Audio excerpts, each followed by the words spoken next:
An unstable device known as the artificial magic intelligence, Deus Ex Machina, begins to go out of control.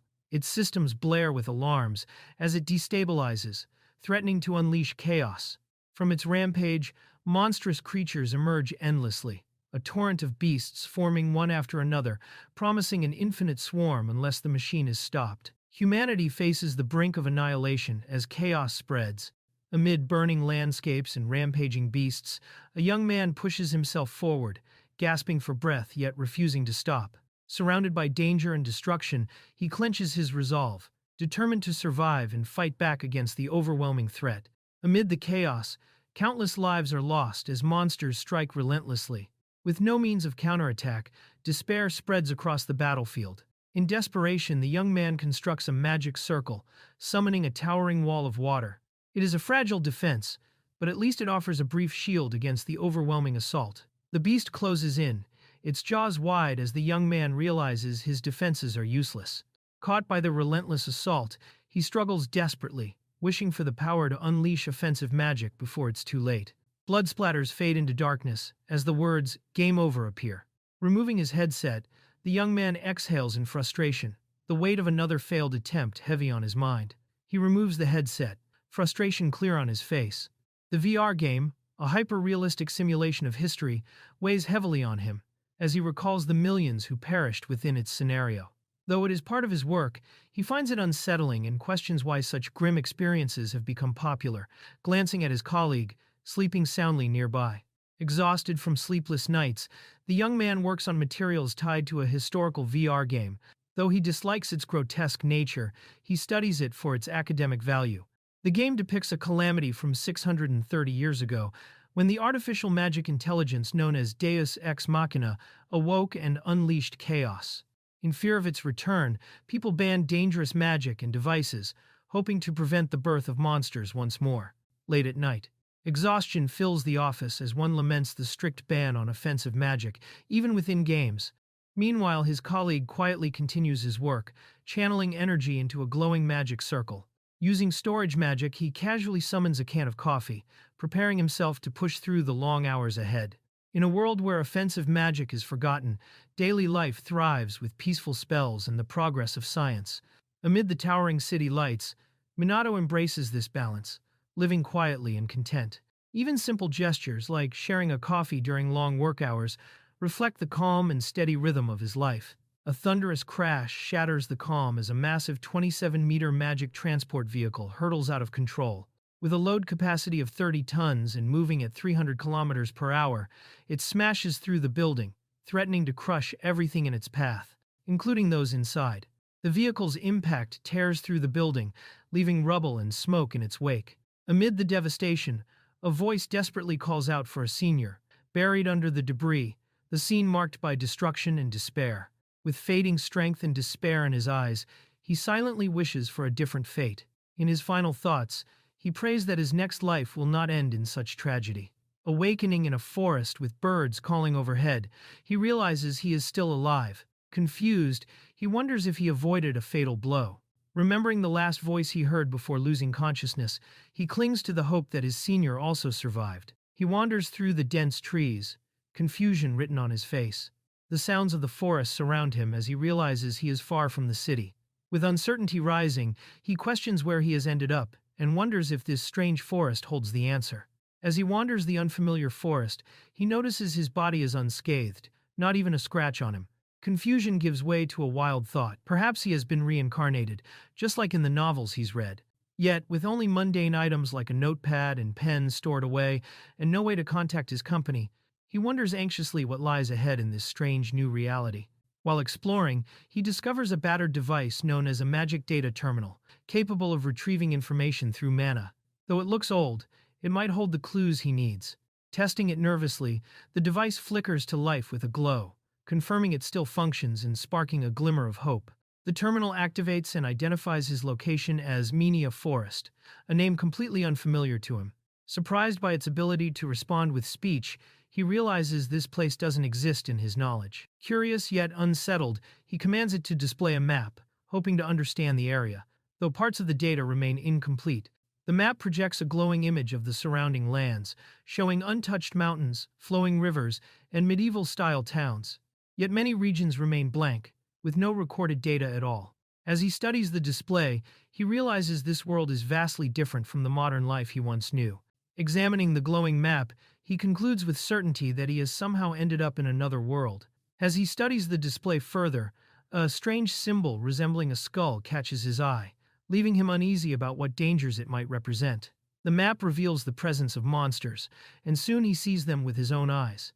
Unlike his old world, where such beings didn't exist, this reality teems with dangerous creatures. Lacking any knowledge of how to fight them, he wonders in dread what he could possibly do if one were to attack him. The terminal advises that monsters can be fought using offensive magic, offering him a choice: flee or learn to fight. Though burdened by the weight of this new reality, he steels himself and accepts the offer for a demonstration, ready to see the power that might become his only means of survival. Glowing patterns fill the air around him, intricate and countless.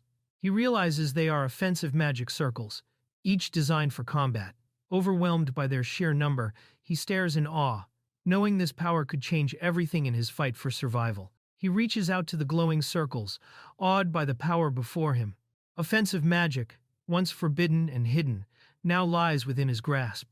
The pattern responds, sparking with energy electric magic. With this, he believes he finally has the strength to stand against monsters. The device sputters with grinding noises before failing completely.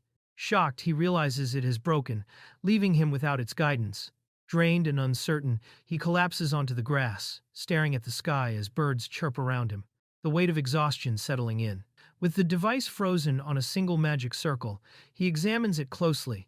It displays the construction for a simple water ball spell, no more complex than the equations he studied back in school.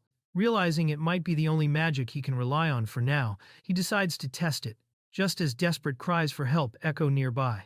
Hearing the rumble of wheels, he rushes toward the noise and spots someone in distress.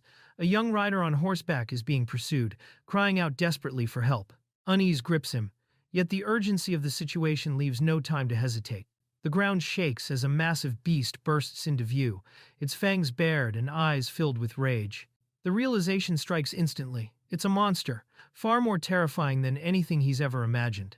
The monster crashes into the carriage, splintering wood and throwing it aside with terrifying strength. Its massive frame looms over the scene, red eyes glowing with ferocity as it lets out a thunderous roar, shaking the ground around it. Frozen in fear, he questions whether saving the stranger is even possible against such a terrifying beast. The magic circle before him is unfamiliar, and he doesn't know what spell it will unleash. Yet, as the monster closes in and the man's screams grow desperate, he realizes that if he doesn't act now, the victim will surely die. Summoning his courage, he leaps forward from cover, charging straight into danger. Determined to act, he resolves that whatever happens, happens, choosing to face the monster head-on rather than stand by and watch someone die. Determined, he readies the offensive magic circle, praying it will activate. His plan is simple if nothing else. The spell should at least damage the monster's eyes.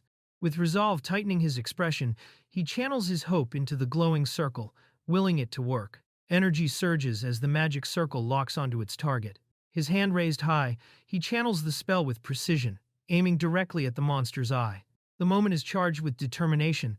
The strike is ready to be unleashed. Crackling with electricity, a spear of pure lightning forms in his grasp, the lightning lance. Its raw power surges through him, startling him with its intensity. For the first time, he wields true offensive magic, a weapon capable of striking down the monster before him. The lightning lance grows far beyond his expectations, massive and overwhelming in size. Struggling to control its immense power, he stares in awe and disbelief at the weapon he has conjured, realizing just how destructive it could be. The massive beast freezes, its eyes widening in shock, as the colossal lightning lance looms overhead. He hesitates for a split second, questioning if he should release it, while the destructive energy crackles violently, ready to strike. The lightning lance crashes down with explosive force, tearing through the monster and the ground beneath it. The beast is left smoking and broken, its massive form collapsing into ruin. Shock and awe spread across the faces of those who witness the overwhelming display of power. He stares at the smoldering remains of the monster, wide-eyed and trembling. The thought runs through his mind, had he really just defeated it? The sheer destructive power of offensive magic sinks in, leaving him both amazed and unsettled, when suddenly, a voice calls out to him. The man, trembling with relief, laughs through tears, amazed that the beast was defeated in a single strike. He mutters about how rare offensive magic is in this world, while the protagonist reflects quietly. Even here, he realizes, his power has meaning. With a faint, satisfied smile, he feels genuine relief, glad that he was able to save someone. The grateful merchant, G-Tree, introduces himself, praising Minato and assuming he must be a high-rank adventurer. Clutching Minato's hands, he insists on giving thanks. Minato, a bit overwhelmed, introduces himself in return, but downplays his role, admitting that he's actually the one in a difficult position. His data terminal broke, and he doesn't know where the nearest town is. Though he can't reveal that he's from another world, he makes it clear that, in truth, G-Tree saved him just as much. G-Tree curiously points at Minato's device, asking if it's a box with a map inside. Shocked, Minato realizes G-Tree has no idea what a magic data terminal is, despite being a merchant who deals in trade and goods. The contradiction unsettles him. This device clearly existed in this world before he arrived, so why doesn't anyone recognize it? The question burns in his mind. What's the meaning of this? Minato wonders what his next step should be, unsure of how to proceed in this strange new world. Seeing his troubled expression, G-Tree notes that he must be dealing with unusual circumstances. With a bright smile and decisive energy, G-Tree grabs Minato, insisting he not look so worried. He declares that he'll take Minato to a town right away, determined to help him move forward. As they traveled, G-Tree explained what Minato should do next. He told him to sell the burst boar he had taken down with such strength, starting by visiting the Adventurers Guild in town. G-Tree promised to guide him there, and even cover the costs, insisting that now it was his turn to return the favor and save Minato. Hearing this, Minato felt relieved and grateful, silently thanking G-Tree for pointing him in the right direction. As they walked, G-Tree handed Minato an apple as thanks, saying he would have been dead without his help. He couldn't believe someone that strong was just wandering around aimlessly, and guessed Minato must have trained deep in the mountains. Smiling, Minato accepted the fruit, thinking to himself that G-Tree really was a good guy. Minato admitted he didn't know much about the world, playing along with G-Tree's assumption.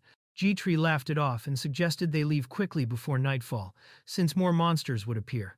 As their wagon rolled out, he explained that their destination was a town called Mynia, home to a bustling adventurers guild, where many new adventurers gathered, assuring Minato that he'd like it there. As the wagon moved along, Minato quietly pondered the word adventurer. To him, it meant someone who went on dangerous journeys, far beyond ordinary life. He bit into the apple in thought, while the carriage rolled steadily down the forest path under the fading sky. A peaceful mountain forest stretched far and wide, filled with birds flying above. Hidden deep within the wilderness stood an ancient, crumbling structure, overgrown with trees. Inside, a strange machine labeled 13 released bubbles and grinding sounds, as if awakening from a long slumber. As the wagon came to a halt at a fork in the road, Minato stepped down to stretch, complaining about the ride's roughness. He glanced around nervously, hoping no monsters were nearby. While checking the surroundings, he suddenly caught sight of something moving in the bushes, making him tense up immediately. Minato noticed a small creature resembling a rabbit with horns, different from any animal he had seen in his previous world. At first glance, it didn't seem dangerous, but G-Tree quickly warned him to stay away, explaining that the creature carried deadly poison. Realizing he couldn't touch it, Minato felt a bit disappointed. Soon after, G-Tree pointed ahead, showing Minato the path leading directly to the town, visible in the distance. Minato and G-Tree finally arrived at the fortified town of Mynia after half a day traveling by carriage. Minato reflected that he wouldn't have been able to make it alone, and noted how different this world was compared to the advanced one he came from, where better means of transportation existed. At the town's gates, guards recognized G-Tree and assumed Minato was his guard, welcoming them inside. At the town's entrance, Minato wondered why the guards assumed he looked strong enough to be G-Tree's guard, thinking it might be due to the clothes G-Tree had given him. G-Tree, however, introduced Minato warmly as his precious companion. Despite the bond formed on their journey, G-Tree explained that they had to part ways there. With a heartfelt hug, he told Minato it had been wonderful traveling together and asked him to visit the G-Tree Company if he ever needed help, showing genuine care and gratitude for his new friend. Minato waved goodbye as G-Tree departed, promising to remember the G-Tree Company and their bond. With gratitude for the merchant who kindly brought him to the town, Minato turned his focus to the next step. He decided to head toward the Adventurers Guild to sell the remains of the monster he had defeated, ready to begin his journey in this unfamiliar world. Minato arrived at a large building, questioning if it was the Adventurers Guild. As he stepped inside, the sound of chatter filled the hall. He noticed that everyone present was an adventurer, and the place seemed to be bustling with energy. From what he knew, this guild was said to have many newcomers, which gave him some relief as he prepared to take his first steps into this new world's adventuring society. Minato observed the adventurers around him and felt intimidated, realizing they all looked much stronger than he was. He recalled what G-Tree had explained during their journey. Adventurers register at the guild, then earn money by taking on tasks such as guarding towns or defeating monsters. Beginners, like him, would usually start by joining novice training centers to gain experience. In Mynia, it was considered normal etiquette to accumulate strength and knowledge through guild work before advancing further. Minato walked up to the request board inside the guild and saw it filled with papers. They were monster subjugation requests. Among them, he noticed targets like the Mynia rabbit, with a reward of 4,500 siegs, the Mynia wolf, with a reward of 300,000 siegs, and even the massive Mynia bull. Seeing the dangerous creatures listed, he wondered if a novice adventurer like himself could really hope to defeat such monsters. Minato realizes that the monster he defeated is not listed in the guild's requests, probably because it is not considered very dangerous. He decides to look for something that can match his lifestyle magic and a single offensive spell. Upon finding simple requests, such as gathering herbs, he thinks about earning extra money for his future expenses. To do this, he first needs to register at the guild, where he notices different service counters. Minato approached the registration counter of the Adventurers Guild, still searching for where to begin. As he arrived, he was greeted by a young receptionist with a warm smile. Her name was Sierra, the guild's receptionist in Mynia. She immediately recognized that it was his first time there, her welcoming demeanor making the moment less intimidating for him. At the registration counter, Minato was given a form requiring only his name, combat style, and weapon. Finding the process surprisingly simple, he wrote down his name.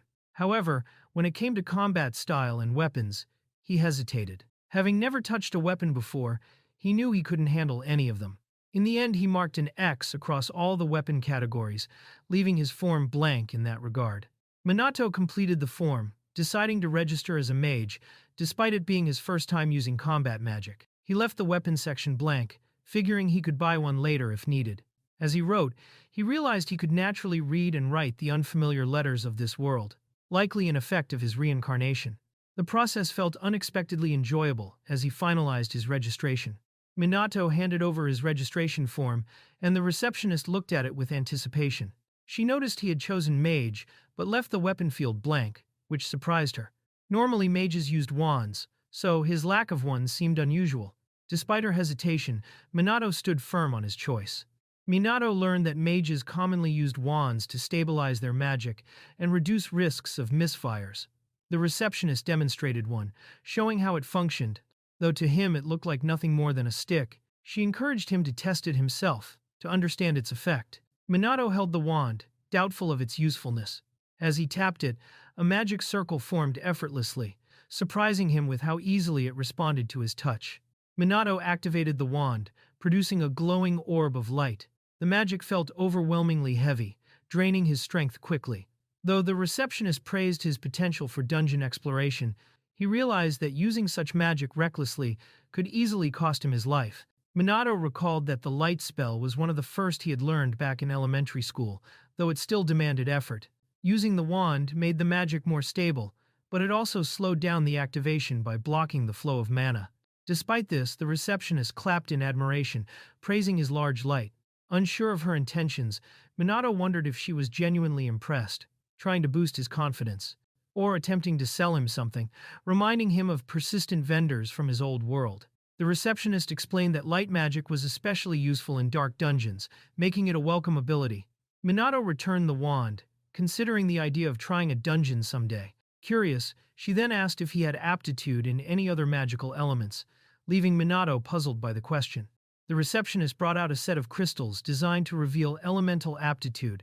She encouraged Minato to touch them, explaining their purpose with a smile, while he grew suspicious, thinking she might be trying to sell him something. Minato touched the crystals, and two of them began to glow. The receptionist explained that he had aptitude for both light and dark magic, something considered rare. While she expressed amazement, Minato felt unsettled, sensing something strange about the situation. The guild explained that this world had 6 elemental types of magic: wind, earth, fire, water, light, and dark, all requiring constructed magic circles. Minato recalled that in his previous world, even the least talented person could use all 6 elements. As he touched the crystals, more began to glow, revealing something unexpected. As Minato touched the crystals, every one of them lit up, leaving the receptionist stunned. She realized he could use all 6 elements, something incredibly rare. In shock, she declared that this meant he was essentially a sage, someone with extraordinary magical potential.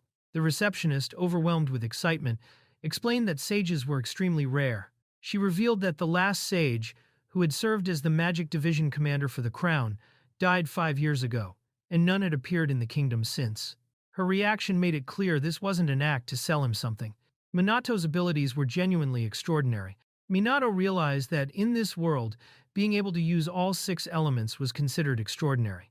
The guild members were already murmuring in awe at his potential, but he felt uneasy, remembering his past life as a corporate worker, where admitting competence led to being overburdened. He knew being labeled a sage would only bring him trouble. Minato dismissed the earlier test results, claiming they were just remnants of the light magic he had used. He reset the device, determined to try again. As the guild members watched closely, he prepared to reveal a new outcome, this time focusing on wind, a less flashy but versatile element. Minato insisted the earlier results were wrong, blaming leftover traces of his light magic. Resetting the device, he prepared to test again, aiming to reveal a more accurate result. This time, he focused on the wind element, known for its subtle yet practical uses. The crowd murmured when it was confirmed Minato wasn't a sage, though they noted it meant he wouldn't be tied to the kingdom. Despite this, Minato looked oddly relieved. Some adventurers saw an opportunity to recruit him, while the receptionist finalized his registration, marking him as a mage capable of wielding all elements except wind. She prepared his guild card as Minato asked if he could finally leave. Minato received his guild card, marked as F rank, along with a manual detailing beginner information. The receptionist eagerly handed him materials about training courses for newcomers and even reserved him a spot in one starting soon. Though a bit overwhelmed, Minato recognized it was exactly the kind of guidance he needed at this stage. Sierra warned Minato that the beginner's training course was tougher than it seemed, advising him to go in with an empty stomach. With an unsettling smile, she sent him off as he nervously made his way to the training grounds, where his real test as an adventurer was about to begin. Minato entered the beginner training course, reflecting on how magic in this world differed from his own. From varying magical aptitudes to the reliance on wands, everything felt foreign compared to the universal magic system he once knew. At the training grounds, Minato watched as the instructor effortlessly defeated the trainees. The sight of them collapsing under the man's overwhelming strength made Minato tense, realizing he was about to face the same challenge. The trainees nervously advanced on the instructor, weapons trembling in their hands. With a burst of courage, they rushed forward together, trying to overwhelm him. However, the instructor moved with calm precision, effortlessly parrying and striking them down one after another, showing the massive gap in strength and skill between them. Minato observed closely, realizing how dangerous this training would be. 3 trainees were quickly defeated and collapsed, unable to handle even one opponent. Minato watched in surprise, realizing this harsh scene was only the beginner's course. As the instructor called out to him, the instructor critiqued the trainees one by one, pointing out flaws in their stances and skills while acknowledging minor strengths. Some showed promise against weaker creatures, while others were deemed unfit for combat altogether. His tone grew harsher as he reminded them not to underestimate monsters, declaring them still too inexperienced to handle real requests. Minato observed quietly, taking in the evaluation with a calm expression. At the training grounds, the instructor evaluated the trainees, gauging their abilities through combat and determining the level of requests they could handle. Minato observed the process, understanding why this place was trusted as a center for beginners. Soon, attention shifted to him, and whispers spread about his reputation for wielding 5 elements. As he stepped forward, he prepared himself, facing the instructor with determination. The instructor laughed after learning Minato could use offensive magic, realizing the earlier tension had only been caused by a misunderstanding. Since mages were not required to engage in direct combat, Minato was told he could relax. However, instead of sparring, the instructor directed him to demonstrate his ability by casting a spell on a target set up in the training grounds. Minato stood before the targets, noting there were 5 set up for him. He realized the instructor likely wanted to test his ability to cast spells in quick succession.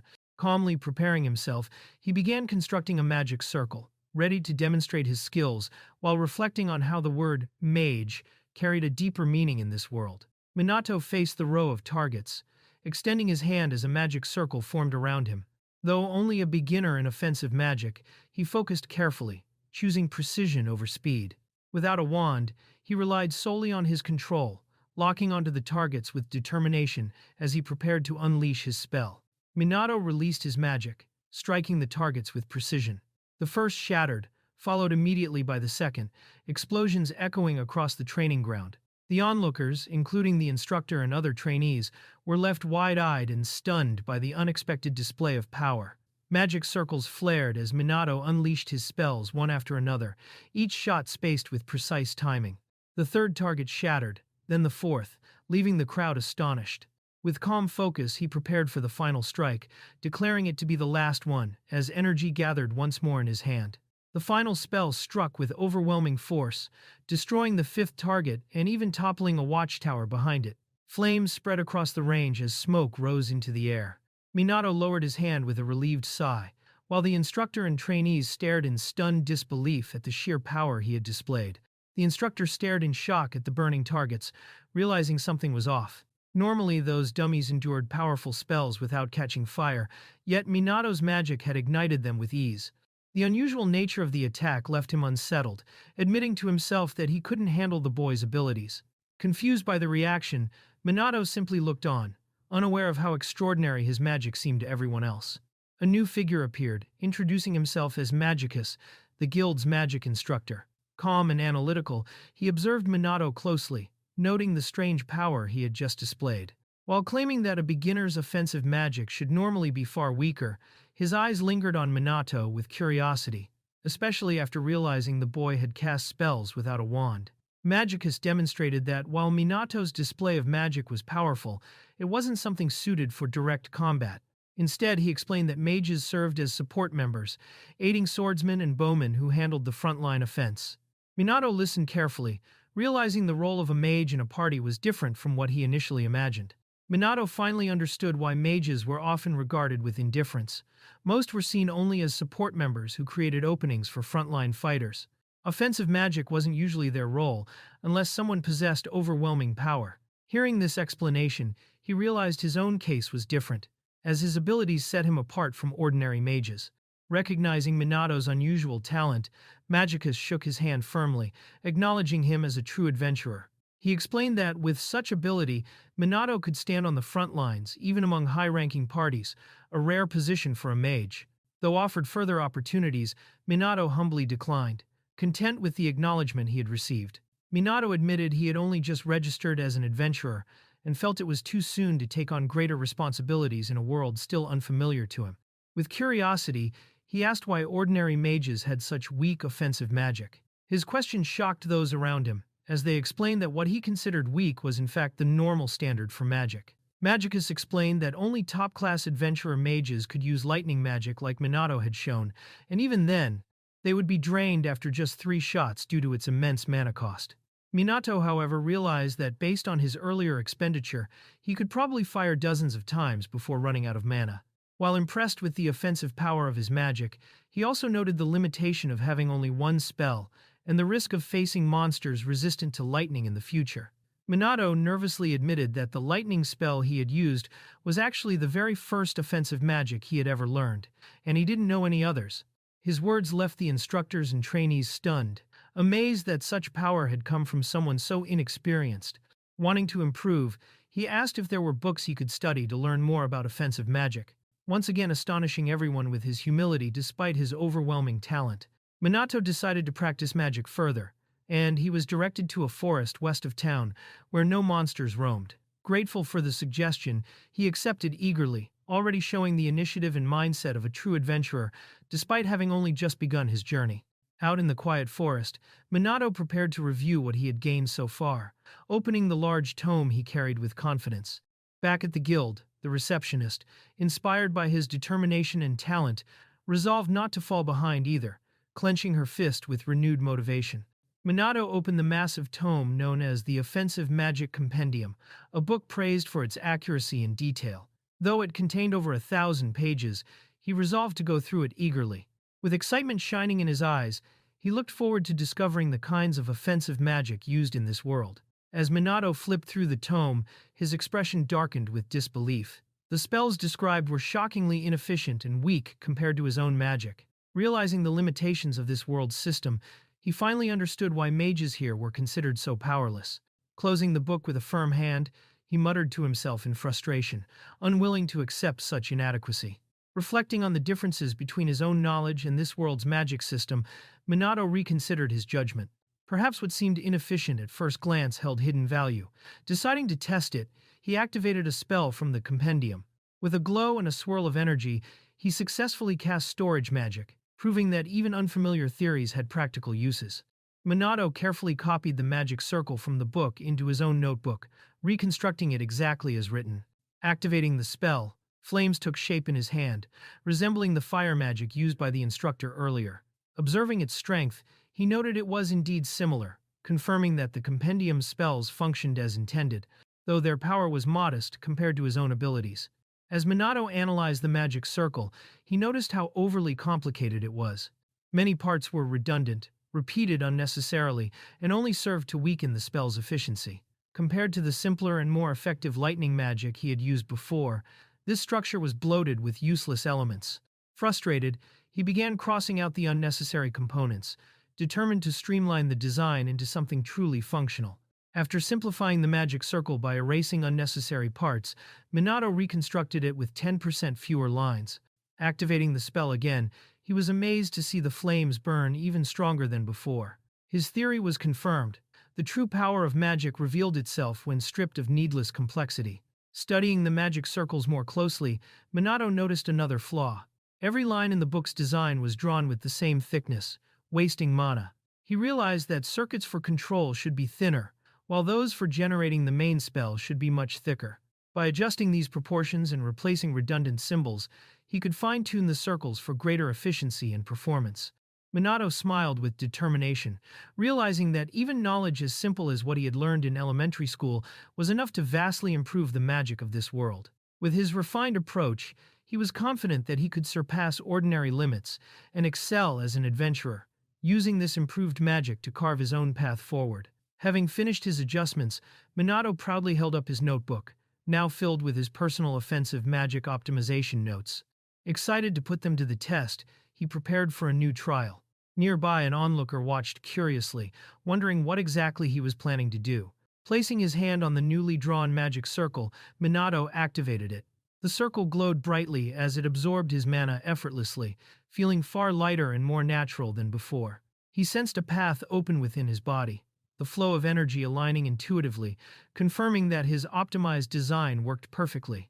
A powerful magic circle formed before Minato, glowing with refined energy as flames surged outward in perfect control. Watching the results of his adjustments, he felt a surge of confidence. His skills were already improving, and he was rapidly growing stronger as a mage. Minato clenched his fist with satisfaction, thrilled at the success of his modified magic. However, the flames spread wider than intended, surrounding the area and even threatening the table where his notes lay. Realizing the lack of control, he admitted to himself that this was still a problem he needed to fix. To counter the spreading flames, Minato activated another spell, summoning a magic circle above him. Rain poured down in an instant, dousing the fire with a refreshing shower. As the smoke cleared, a figure quietly approached, watching him from nearby, her presence now revealed in the aftermath of his display.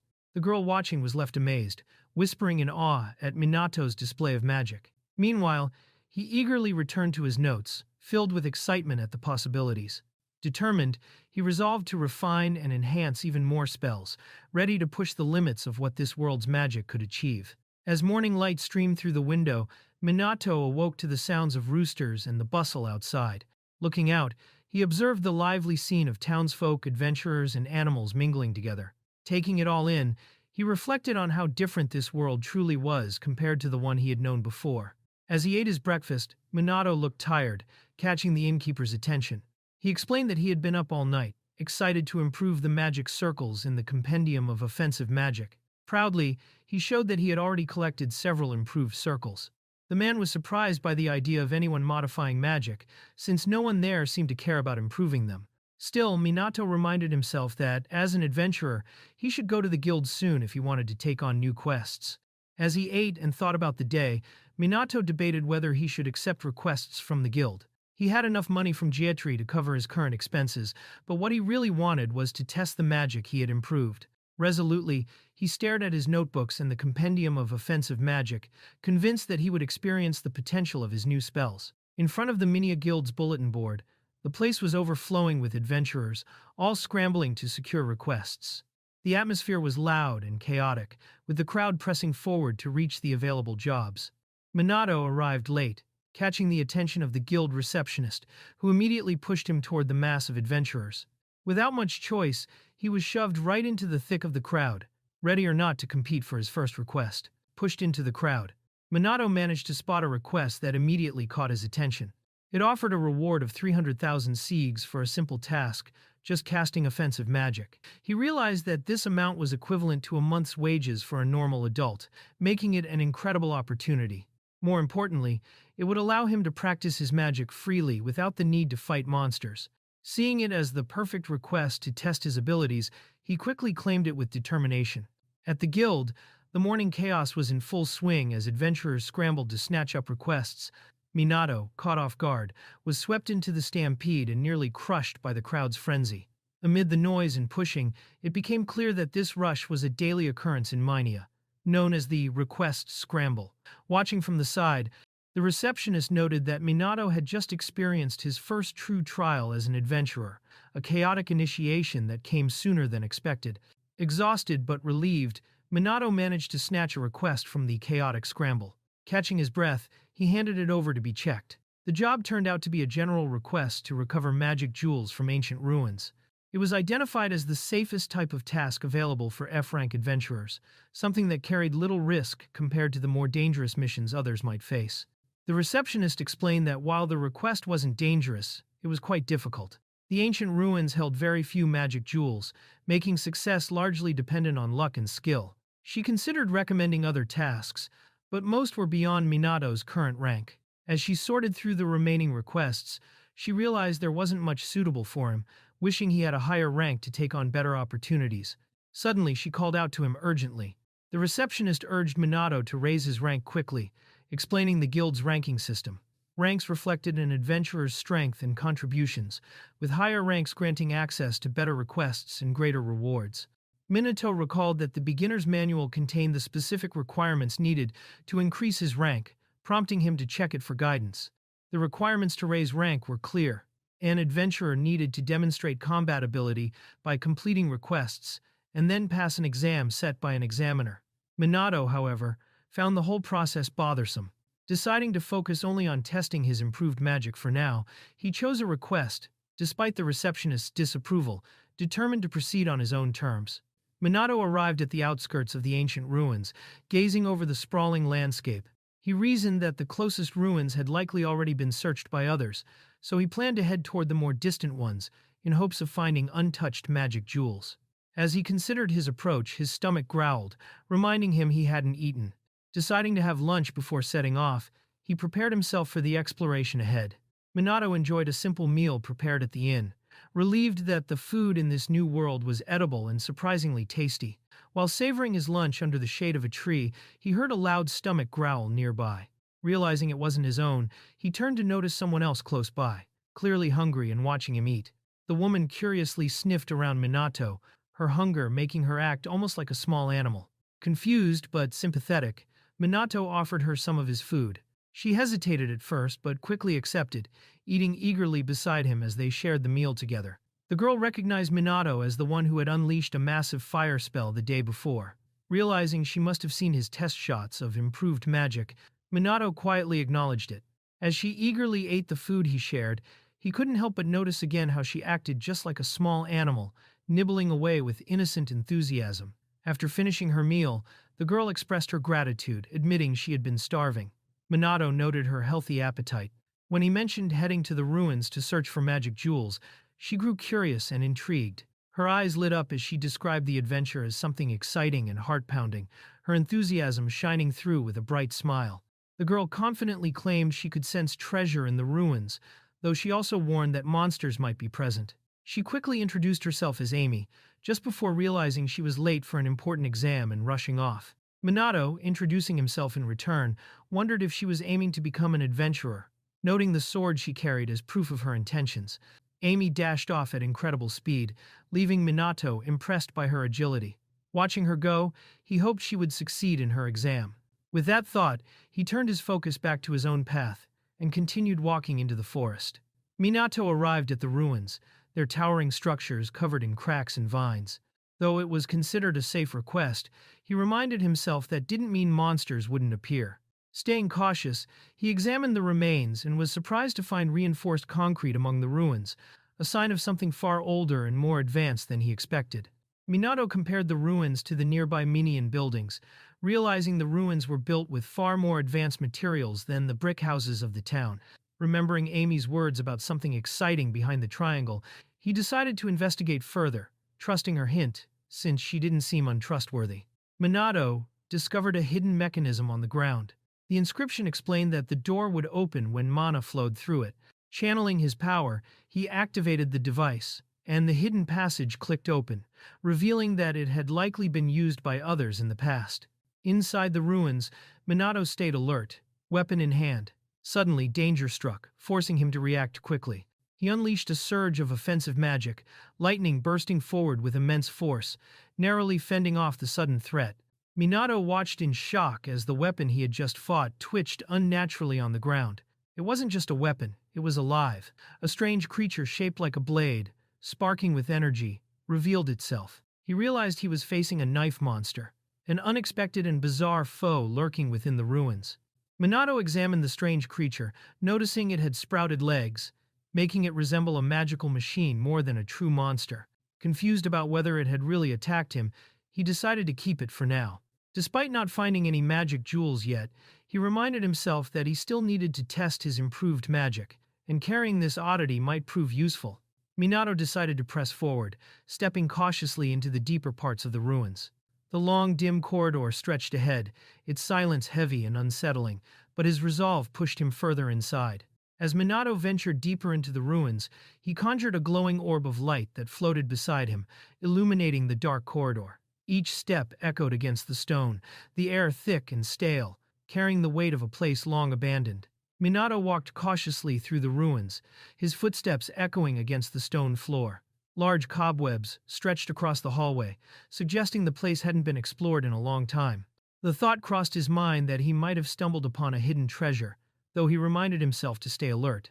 Even if the guild claimed this was the safest type of request, the atmosphere told him otherwise. Minato eventually reached a large, imposing door deep within the ruins.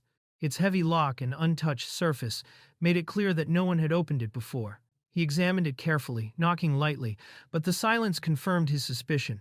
This was a sealed path, waiting to be unlocked. Minato examined the massive door, realizing it might lead to unexplored areas of the ruins. Determined, he pulled out his secret notebook, filled with refined magic circles. With a confident smile, he decided it was the perfect chance to test his improved spells, activating his magic circle construction to unlock what lay beyond. As Minato activated one of his refined spells, the door blasted open with immense force. A roaring vortex of flames surged forward, the result of his improved flame cannon. The power of his optimization was undeniable, overwhelming even the reinforced structure before him. As the door burst open, countless weapons shot out like arrows, forcing Minato to react instantly. The hallway came alive with a barrage of magic traps, water cannon, wind cannon, fire cannon, each one designed to overwhelm intruders. Minato quickly realized that despite being labeled as beginner-level defenses, the sheer number and force of the spells made the situation far more dangerous than expected. Minato's improved magic proved useless against the strange knife-like monsters. Their resilience left him unable to land a decisive blow, and the sheer number of enemies made the situation overwhelming. Realizing that a single mistake could cost him his life, he dodged frantically, knowing he couldn't afford to be hit. Forcing himself to steady his breathing, he reminded himself that the first step to survival was to calm down and focus. Minato struggled as more of the knife-like monsters swarmed around him, far too many to handle with his current spells. He recalled how he had defeated one earlier and realized it was only possible because he had used lightning magic. From his knowledge of his previous world's history, he remembered that lightning had once been used to exterminate rogue magic machines. With dozens of enemies closing in, he steadied himself, lightning sparking in his hands, ready to unleash the only magic that could counter them. Filled with determination, he dashed forward to strike. Minato prepared himself against the overwhelming swarm of knife-like machines. Instead of relying on a single powerful strike, he decided it would be more effective to unleash multiple lightning spells in rapid succession. Gathering his mana, he constructed several magic circles at once, aiming to overwhelm the enemy with a relentless barrage of lightning lances. Determination burned in his eyes as he launched his attack, hoping his strategy would turn the tide. A storm of lightning lances rained down, striking the knife-like monsters one after another. Explosions of light and metal shards filled the air until the swarm finally collapsed into silence. Minato stood amidst the wreckage, breathing heavily but relieved that the threat was over. All around him, the remains of the mechanical creatures lay scattered across the ground, their eerie movements stilled at last. Minato stood among the scattered remains of the strange machines, wondering if the lightning's chain reaction had truly stopped them all. With the corridor now silent, he cautiously advanced, reflecting on the effort it had taken to reach this point. Despite the struggle, he hoped there would be something valuable ahead to justify the trouble he had endured. Minato returned from the ruins carrying an extraordinary haul, 240 blue magic jewels, each one of the rarest and highest quality. The sheer number shocked everyone, as records showed only once before had someone managed to gather more than 100. With each jewel valued at a fortune, his achievement was nothing short of unbelievable, leaving those around him in awe of his accomplishment. Minato's accomplishment stunned the guild. Collecting so many rare jewels in a single request was such a massive contribution that it alone was enough to qualify him for a rank up.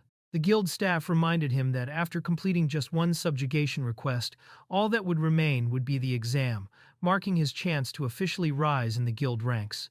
Minato originally came to Mynia with the intention of selling something through storage magic. However, when he revealed his goods, a massive beast suddenly appeared, crashing into the guild hall and shocking everyone present. The staff and adventurers were left stunned, questioning where such a creature had come from. Minato explained that his storage magic capacity was much larger than the average in this world, though still smaller compared to his previous one.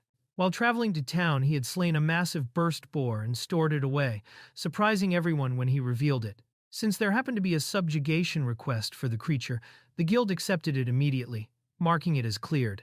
With that settled, Minato was told that the only step left for him was to... The instructor suddenly declared Minato's success without the need for an exam, stating there was no point in testing him when his abilities were already proven. This unexpected decision left everyone around shocked, as Minato was now recognized as the fastest person in Mynia Guild's history to be promoted. Minato was promoted to E rank, though it happened by accident rather than intent. His sudden achievement drew excitement from the guild members, who celebrated and crowded around him. Many adventurers eagerly tried to recruit him, offering invitations to join their parties and take on dangerous hunts together, while others pushed him to choose his next request. Now that he had access to a wider range of missions, Minato stood before the request board, surrounded by eager adventurers, expecting him to choose a high-level mission. After scanning the options, he calmly pulled down a simple no-rank request, collecting Mushikuare grass. While others were shocked by his choice, unable to understand why he would pick such an easy task, Minato seemed unfazed, intent on following his own path. Minato arrived at the special training grounds, standing before its imposing structure. As he approached the entrance, he considered the new request he had accepted, sensing that this particular mission might be well suited for him. At the guild, Minato noticed a request he had picked up earlier still posted on the board. It was from a group known as the Pursuers of Knowledge, offering a large reward for an adventurer capable of using offensive magic. However, before accepting, applicants had to undergo a test to prove their ability. The guild members around him whispered in awe, explaining that this group was highly respected, rarely posting requests, and shrouded in mystery. The pursuers of knowledge were revealed to be a famous adventurer duo, a swordsman and a mage, known for specializing in the exploration of ancient ruins. Their reputation for delving into mysterious and dangerous places made them stand out among other adventurers. Minato reflected on this as he examined the request further, learning that he would get more details only after taking the test. With the option to decline the mission afterward if he wished, Minato considered the opportunity before him. Learning more about the magic machines and structures of the ruins could prove valuable, though there was no certainty he would pass the test required by the pursuers of knowledge. Even so, he reasoned that the least he could do was approach them and attempt to speak with them directly. With that resolve, he stepped forward to the gates, determined to see what awaited. Two girls stood before Minato, one holding a staff and the other gripping her sword with confidence. Their presence was commanding, and he realized they must be the famed pursuers of knowledge. Recognizing them immediately, Minato froze in place, his thoughts racing as he prepared for what was to come. As Minato faced the two girls, one of them suddenly pointed at him with wide, trembling eyes. Her voice broke the tense air as she shouted, calling him a monster. Minato froze, stunned by the accusation, unable to understand why she saw him that way. Mynia suddenly felt something unusual, and her body trembled. Her eyes widened as she sensed a strange presence, focusing on the overwhelming flow of mana that appeared before her. The others, noticing her reaction, looked on in confusion, wondering what had happened. Among them, the boy with dark hair stayed silent, watching her closely. He then pointed toward himself, as if questioning whether she was referring to him as the source of the strange mana. The girl introduced as Mynia revealed her unique ability to see mana with her special sight. Minato, known as the five-element user, realized she might be capable of perceiving his mana as well. Curious and cautious, she slightly hid beneath her hood, trying to observe him without drawing attention. As her gaze sharpened, her eyes glowed with the power of mana sight, scanning what lay before her. When their eyes finally met, she felt a rush, recognizing that this ability was far from ordinary. Mynia trembled as she realized the boy could wield all 6 elements, not just 5. Shock spread among the group, questioning if he was a sage and strong enough for their request. While some were overwhelmed, Amy stayed focused, caring less about the rarity of his power and more about whether his strength could meet their needs. The girls whispered in shock, realizing his mana was on par with an archdragon, a level thought impossible for a human. Fear spread among them, calling him a monster. Meanwhile, he stood calmly, determined to prove himself by gaining true dignity as a human. Mynia was recognized as the brains, calm and analytical with her staff in hand.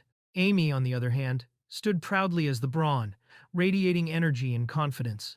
Together they balanced intellect and strength. He realized he first needed to earn their trust. The girls, overwhelmed with panic, insisted on a test before accepting him. Trembling, Mynia pointed to a target and asked him to demonstrate his power with offensive fire magic. Calmly acknowledging the request, he began constructing a complex magic circle with precision.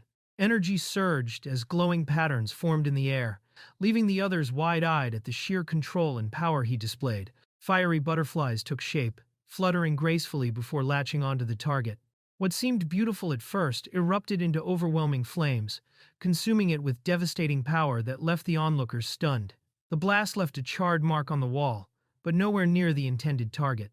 While he asked how he had done, the others pointed out the mistake: he had destroyed Mynia's property instead. Stunned, she could only drop in despair, realizing the attempt had completely backfired. Mynia grew dizzy, overwhelmed by his display of unknown magic, cast without even a wand. She feared that continuing like this would only make things worse. Meanwhile, Amy's excitement took over as she praised his power, eager to know what kind of spell he had used. In contrast to Mynia's caution, Amy showed no wariness, while Minato simply revealed he had used a reference to guide him. Mynia's eyes widened in shock when she recognized the book in his hands. The Offensive Magic Compendium. She rushed forward, astonished that he had been using such a reference. Calmly, he explained that he had nearly finished with it for now, leaving her stunned at how easily he could handle something so advanced. Mynia declared that Minato had passed the test, convinced that anyone carrying the Offensive Magic Compendium couldn't be a bad person. She admitted her fondness for such books, and even excused the destruction of the doll, saying it was troublesome to dispose of anyway. What truly struck her, however, was the beauty of his magic, so moving it nearly brought her to tears. Though Minato was relieved to have seemingly passed, Mynia couldn't shake her unease. She realized the spell he used wasn't recorded in the Offensive Magic Compendium, suspecting it might be an original one, something only a legendary mage should be capable of. Her wariness lingered, but Amy quickly pulled them along, eager to move forward and discuss the request. Amy enthusiastically laid out her plan, full of energy and dramatic gestures, charging in, striking hard, and walking away with piles of treasure. Meanwhile, Mynia calmly poured tea, quietly adding that the outcome might be more or less as simple as that.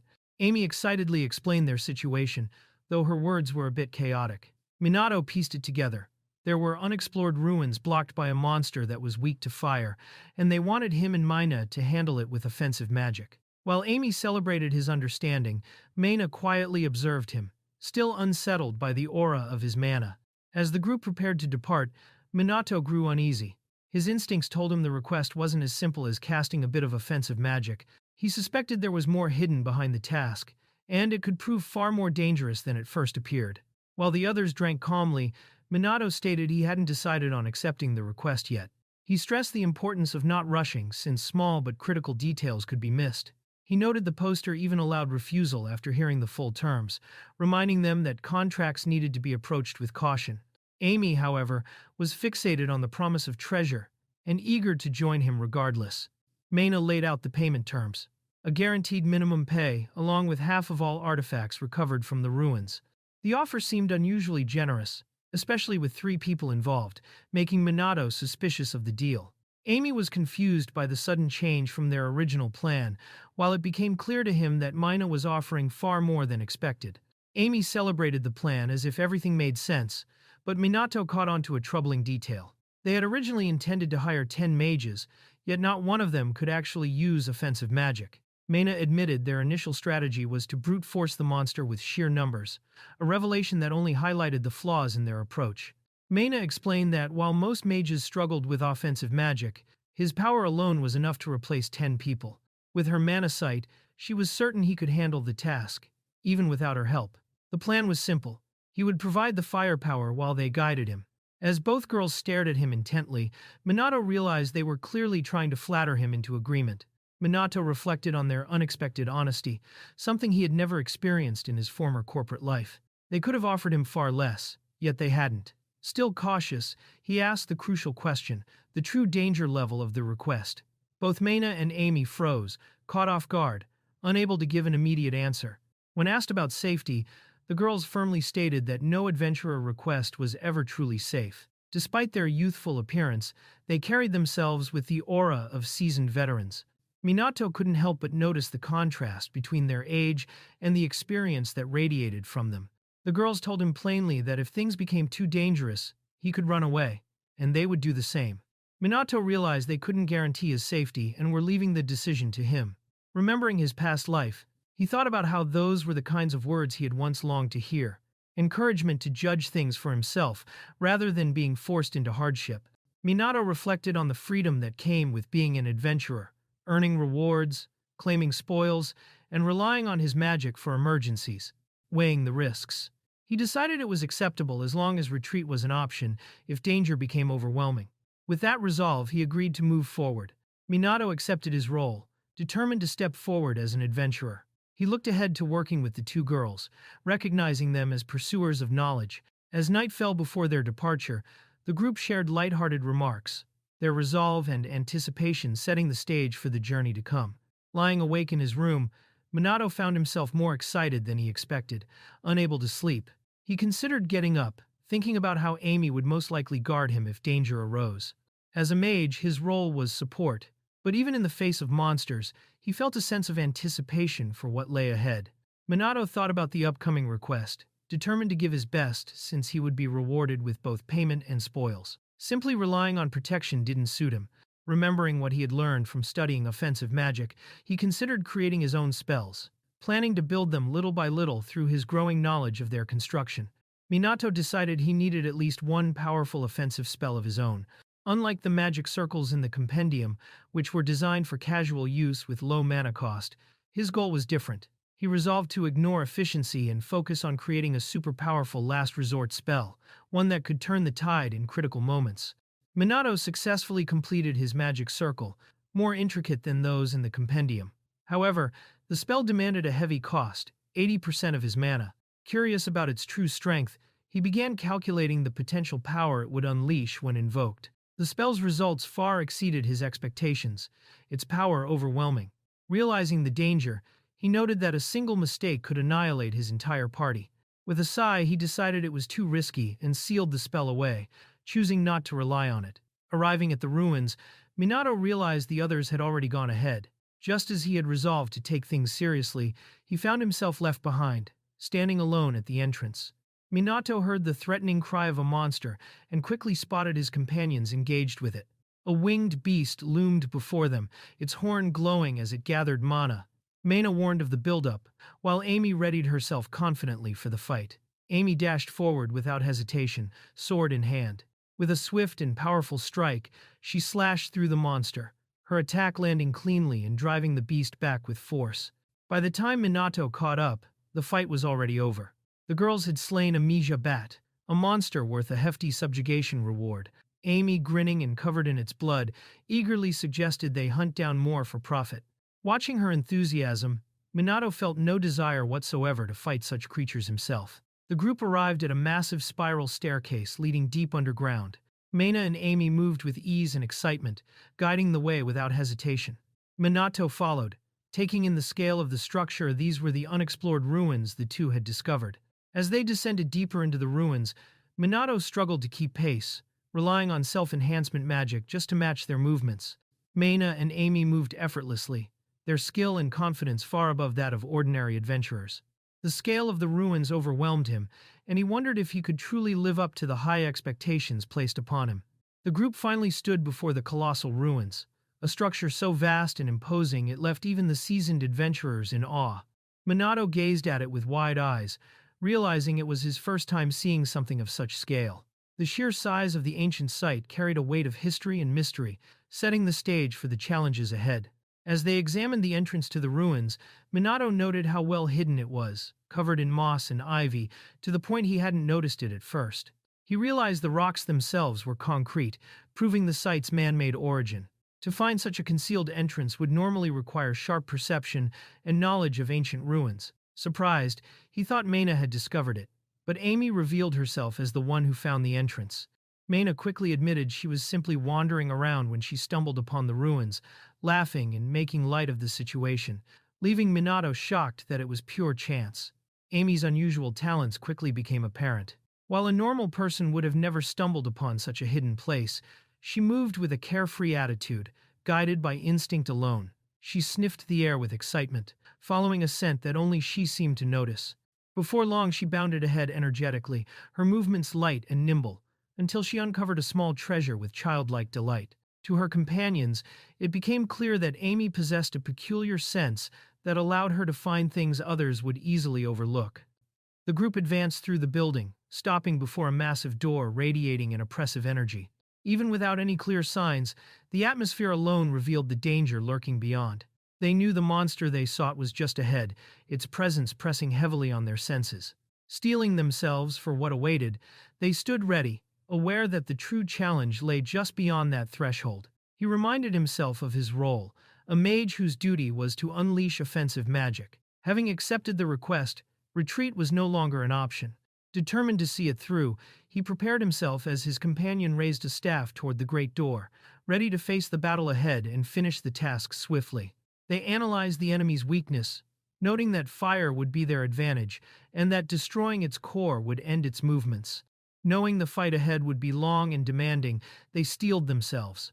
One of them stretched and prepared physically, while Minato calmly readied his offensive magic. With the gate-opening spell cast, the path to the battle began to unfold. The massive gate opened to reveal a towering golem, its entire body encased in thick rock armor.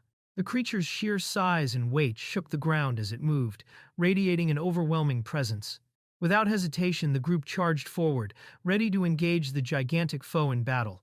As the battle began, Amy took the lead, drawing the golem's attention just as planned.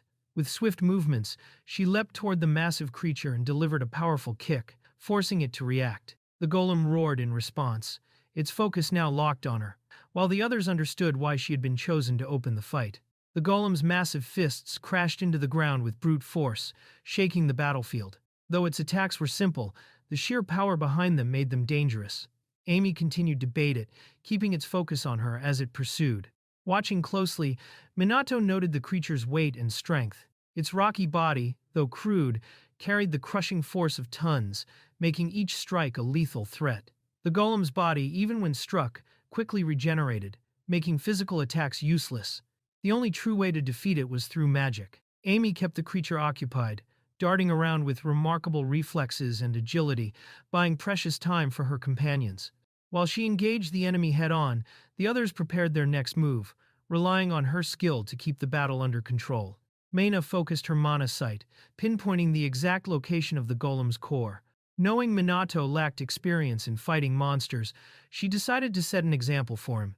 With precision and determination, she prepared her magic, ready to strike and demonstrate the proper way to target the creature's weakness.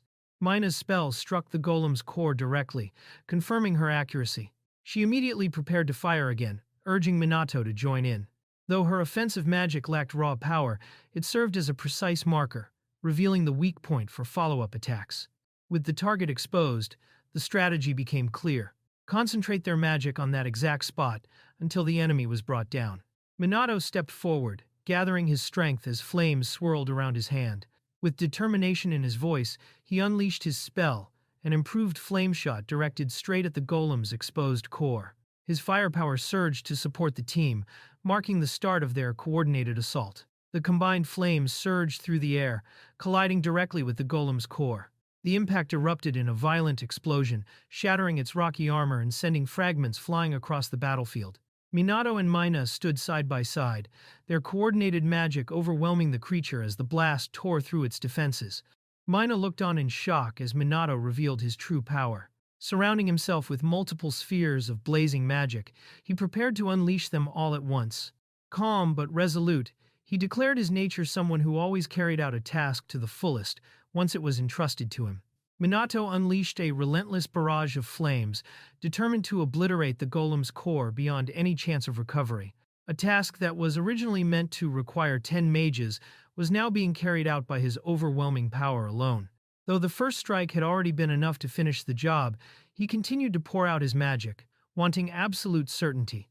Mynia, stunned by the display, watched him closely, while Minato quietly assumed she must see him as inexperienced and overly cautious. Dark energy and glowing streams of magic surged wildly around Minato as he prepared his finishing strike, his presence overwhelming. His allies looked on in shock, barely able to process the immense power he was drawing out. With the battlefield soon engulfed in smoke and dust from the blast, visibility vanished, leaving them uncertain of what remained after his final push. Minato unleashed wave after wave of his improved flame shot, determined to ensure the golem's core was completely destroyed.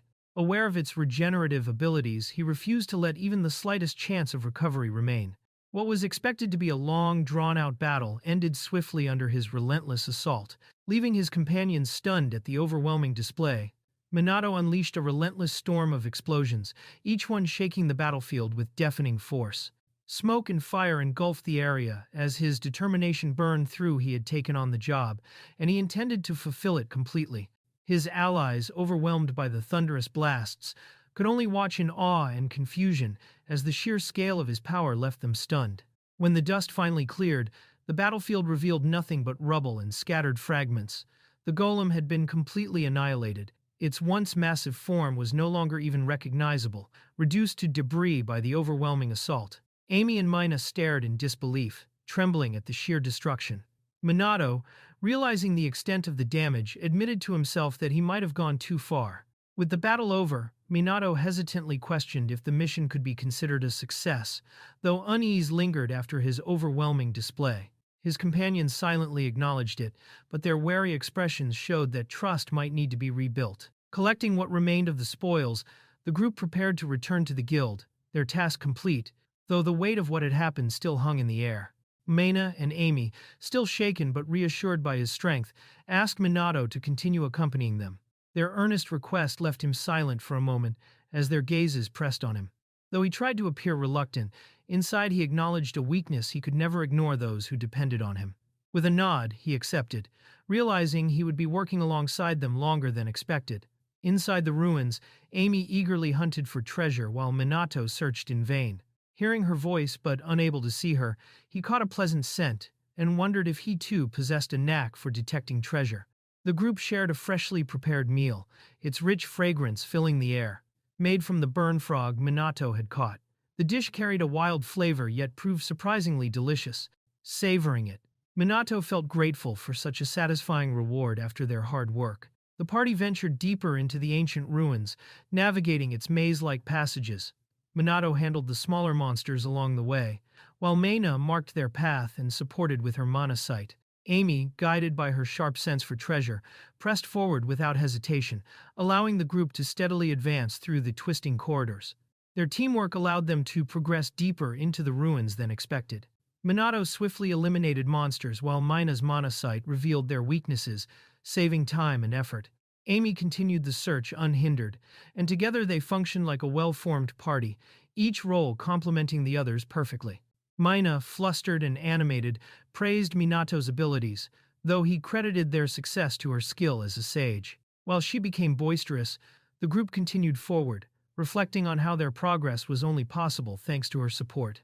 With reliable teamwork, even difficult monsters became manageable, turning the expedition into something almost enjoyable. The group left the decision to Amy's intuition, but she remained silent, focused entirely on her meal. Only after finishing did she finally consider their next move, her thoughtful expression showing the weight of the choice ahead. Amy confidently pointed the group toward their next destination, claiming there was something strong ahead. Though her intuition drove them onward, it became clear she had no real certainty, leaving the others surprised by her bold yet unpredictable nature. The group sensed a powerful and unsettling presence ahead, the air heavy with both fear and the promise of treasure. Uncertainty lingered about what awaited them, but the possibility of a strong enemy loomed. Concerned for Minato's condition after his earlier display of overwhelming magic, they questioned if he still had the strength to fight on, to which he affirmed he was ready if needed. Mynia quickly realized that Minato's mana reserves had hardly diminished, surprising the others. Her keen perception made it difficult for him to hide anything from her. Taking charge, she reminded them of an adventurer's true duty to return safely with their spoils, and readied herself to act if the situation turned dangerous.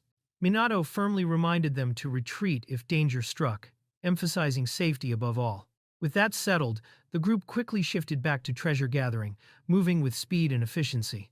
Despite the tension, Minato's steady resolve reassured them as they pressed on.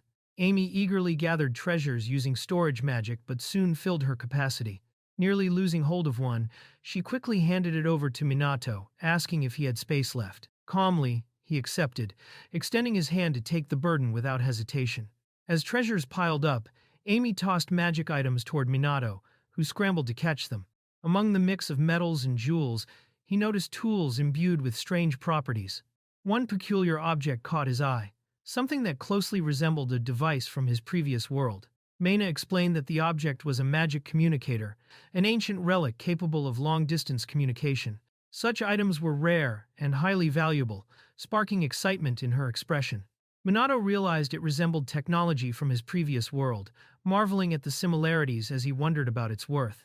Mynia revealed that the magic communicators were worth 20 million siegs each, a fortune that left Minato stunned. She added that he would receive half of the profits, overwhelming him with the thought of lifelong financial security. However, amidst the finds, Minato noticed an item resembling a communicator, but realized it was actually a rare magic data terminal. Minato realized the device was the same life-saving machine that had first taught him magic in this world. Unlike ordinary communicators, magic data terminals could display maps, retrieve data, and even respond with speech, making them far more valuable. Excited by the thought of its worth, he imagined a life of luxury, while Mynia, examining it closely, was stunned by its true value.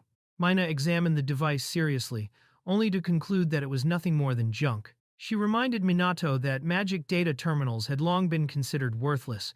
Shocked by the revelation, Amy rushed over at their call, but awkwardly stumbled, apologizing loudly as the tense mood broke into chaos. Amy fumbled and dropped the strange device, causing it to spin wildly through the air. Minato quickly caught it, calming the situation. Mynia dismissed it as useless junk, but Minato insisted on checking it himself. With a cautious look, Mynia reluctantly allowed him, while he prepared to investigate further. Minato carefully inspected the device, noting it wasn't broken but had simply run out of mana. He suggested it could work again with a mana charger, leaving Mynia confused by the concept. Shocked, Minato realized she might not even know that recharging mana was possible. As they advanced deeper, Minato reflected on the gap in knowledge between him and Mynia, realizing he might need to investigate things himself. He considered the possibility of finding a mana charger, though worried they might have degraded like the terminals. Just then, Amy rushed forward in alarm, urging everyone to turn back immediately. The group sprinted through the ruins as tension mounted. Minato asked if danger was near, to which Amy urgently confirmed, though she couldn't say what it was. Mynia quickly took charge, guiding them with precise instructions, ordering them to turn right at the exit ahead. The group rushed down the corridor, following Mynia's lead. Suddenly, a loud boom echoed, shaking the ground beneath them.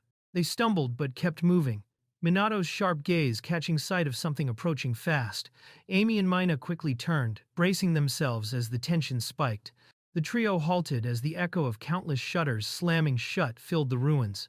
The heavy rhythmic booms reverberated through the stone halls, and they realized the sound was coming from beyond the shutter that had just sealed behind them. The ruins rumbled as if countless shutters were hidden within its walls.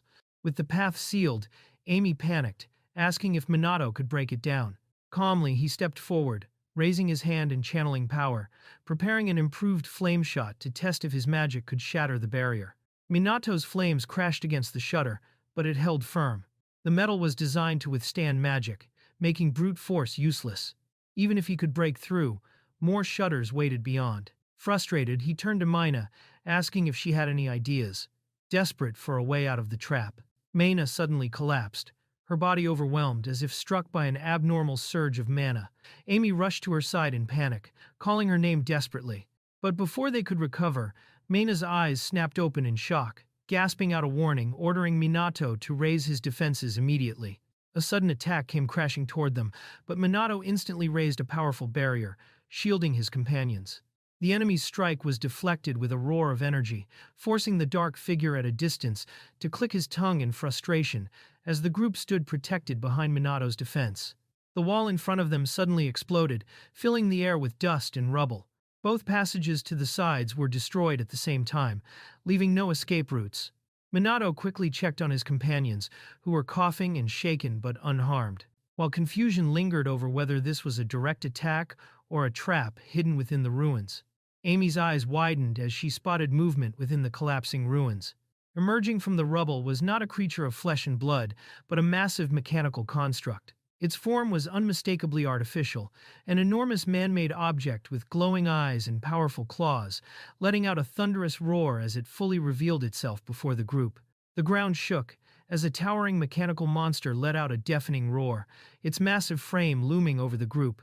Minato recalled the golden rule of adventurers to retreat if danger threatened their lives, but against this colossal machine, escape seemed impossible. Amy and Mynia stood frozen in disbelief, whispering, "No way," as Minato braced himself, realizing they had no choice but to face the overwhelming threat head-on. The giant mechanical beast loomed in front of them, its wings whirring as it hovered menacingly. Dust and debris still fell from the hole it had smashed through the wall, framing the terrifying sight. Its glowing eyes scanned the group before locking directly onto Minato. A chilling glare passed between them, and he felt a surge of tension as if the creature had singled him out. Amy and Mynia froze, their fear evident, while Minato tightened his stance, fully aware that the monster had now chosen its target. The mechanical beast lunged forward, its massive tail slicing through the air with deadly force. Minato's eyes widened as he braced himself, instantly realizing the overwhelming speed of the strike. He raised his hand, ready to act, while Amy cried out in panic. The tail crashed down with a thunderous impact, throwing debris everywhere. Minato was sent flying by the sheer force, leaving his companions shouting his name in desperation as the battle with the monstrous machine had truly begun. Minato gets slammed by the mechanical beast's tail and is thrown across the battlefield, crashing into the stone ground and breaking through a wall. The impact leaves him bloodied and struggling to move. As he tries to recover, memories of being hit by a vehicle in his previous life flash through his mind. Amy and Mynia look on, shocked and worried about his condition, while the battle grows more intense.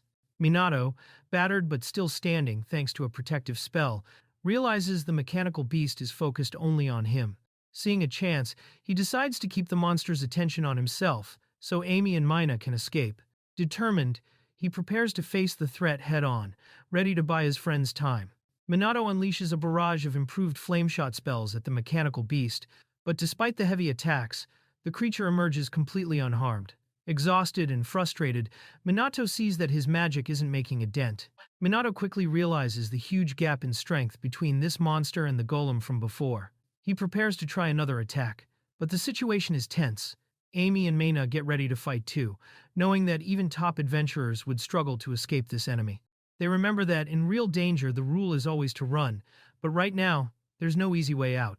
Minato quickly understands that the enemy has a sensor strong enough to detect them through walls, and his previous attacks were useless against the barriers. Destroying the walls or shutters isn't an option, so he realizes the only way out is to defeat the monster. With no escape, he decides to take action himself. Amy activates a magic tool and launches herself into the air, surprising everyone. The device at her waist is unstable but draws the attention of the mechanical dragon, confusing it. Even though the tool was expensive, it's now making her the main target while the others watch her flight in disbelief. Minato quickly drinks a potion to recover, while Amy keeps using the glowing magic tool in mid-air. The tool isn't an actual weapon. It's made to provoke monsters by giving off a light they can't stand. Amy gets the hang of it, and the dragon gets more uncomfortable and agitated by the light, focusing its attention on her. Amy draws all the attention to herself, determined to make the dragon hate her and give Minato an opening. Minato realizes Amy is counting on him to finish the fight. He worries since his strongest magic didn't work before, but he gets ready to try again, hoping he can make a difference while Amy keeps the dragon distracted. Minato remembers a powerful spell he created the night before. He knows it's risky if he uses it here. The explosion could be too big for the ruins. Still, as Amy calls out, he starts to think this might be his only option to turn things around. The mechanical dragon starts firing fireballs, forcing Amy to dodge quickly. She manages to avoid the attacks, but the group realizes just how dangerous and unpredictable the enemy is. Minato and the others stay alert, watching Amy barely keep ahead of the blasts. Mynia tells Minato to use the same magic he used on the golem to destroy the mechanical dragon. She tries to sound confident, but deep down she's just desperate to escape the danger. Minato knows that kind of attack probably won't work this time. The enemy is just too strong. When asked if he can spot any weaknesses with mana sight, he realizes the dragon's mana is too overwhelming to find a clear weak point. The group is left tense, with Mynia forcing herself to stay positive even as things look rough. Mynia nervously tries to cheer Minato on, but she's really just trying to avoid the reality of the situation. Amy is all in, telling Minato to make something big happen, but she doesn't really have a plan either. Both are just pushing for a miracle without any real idea of how to win.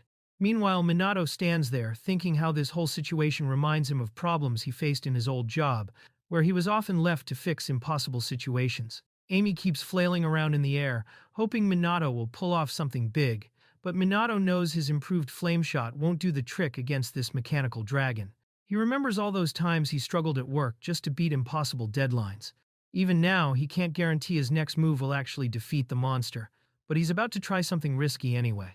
Minato, bruised and determined, decides he's not going down without a fight.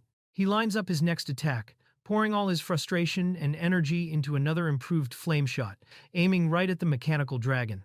The room fills with explosions as he tries to push back against the overwhelming power in front of him.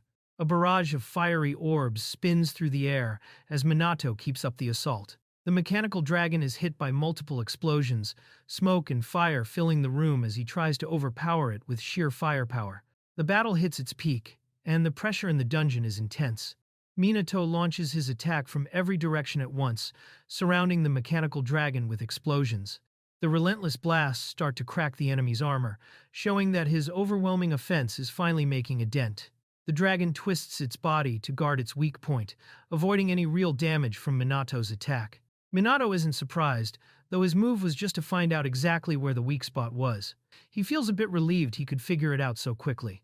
Minato targets the dragon's mana cable with a lightning cannon spell, knowing lightning is the only thing that works against magic machines. The attack focuses on the cracks left in the dragon's metal armor from earlier spells, trying to break through.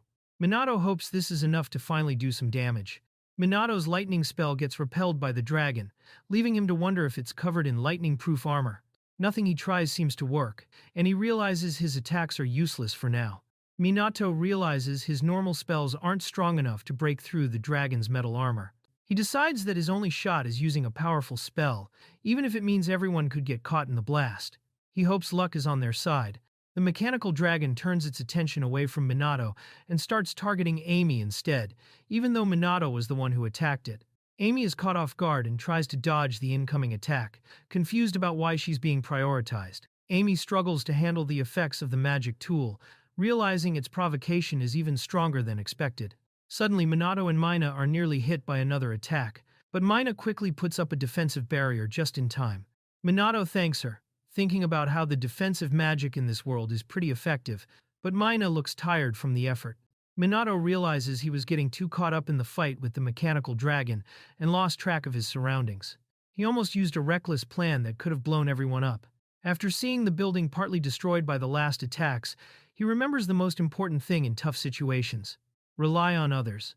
Minato says he has a spell that could probably defeat the enemy, but it needs two people to work. At first, Mynia refuses and thinks he's up to something, but he pushes forward, realizing there's no time to waste. He calls for Amy so they can act quickly together. Amy is running low on mana for her flying tool. Minato tells her to use the ball to make the mechanical dragon focus on her, and to fly as high as possible on his signal. Mynia gets a bit suspicious and asks what he's planning, but Minato tells her to check out the glowing object he's holding. A magic barrier surrounds Minato and Mynia, surprising her with how refined it is. She's never seen a defense spell like it before.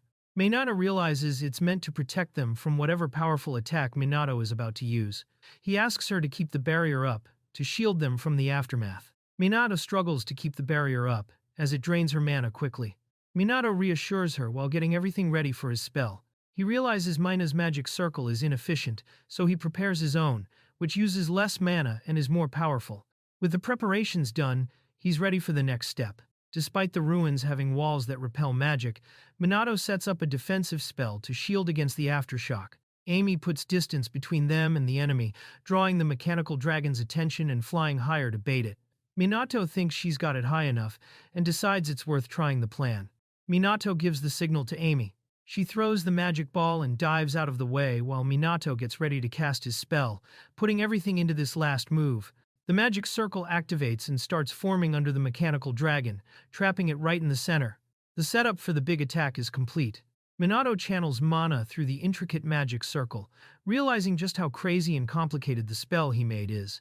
As the magic powers up, he wishes he had kept things a bit simpler, since it takes a while for all the mana to flow through.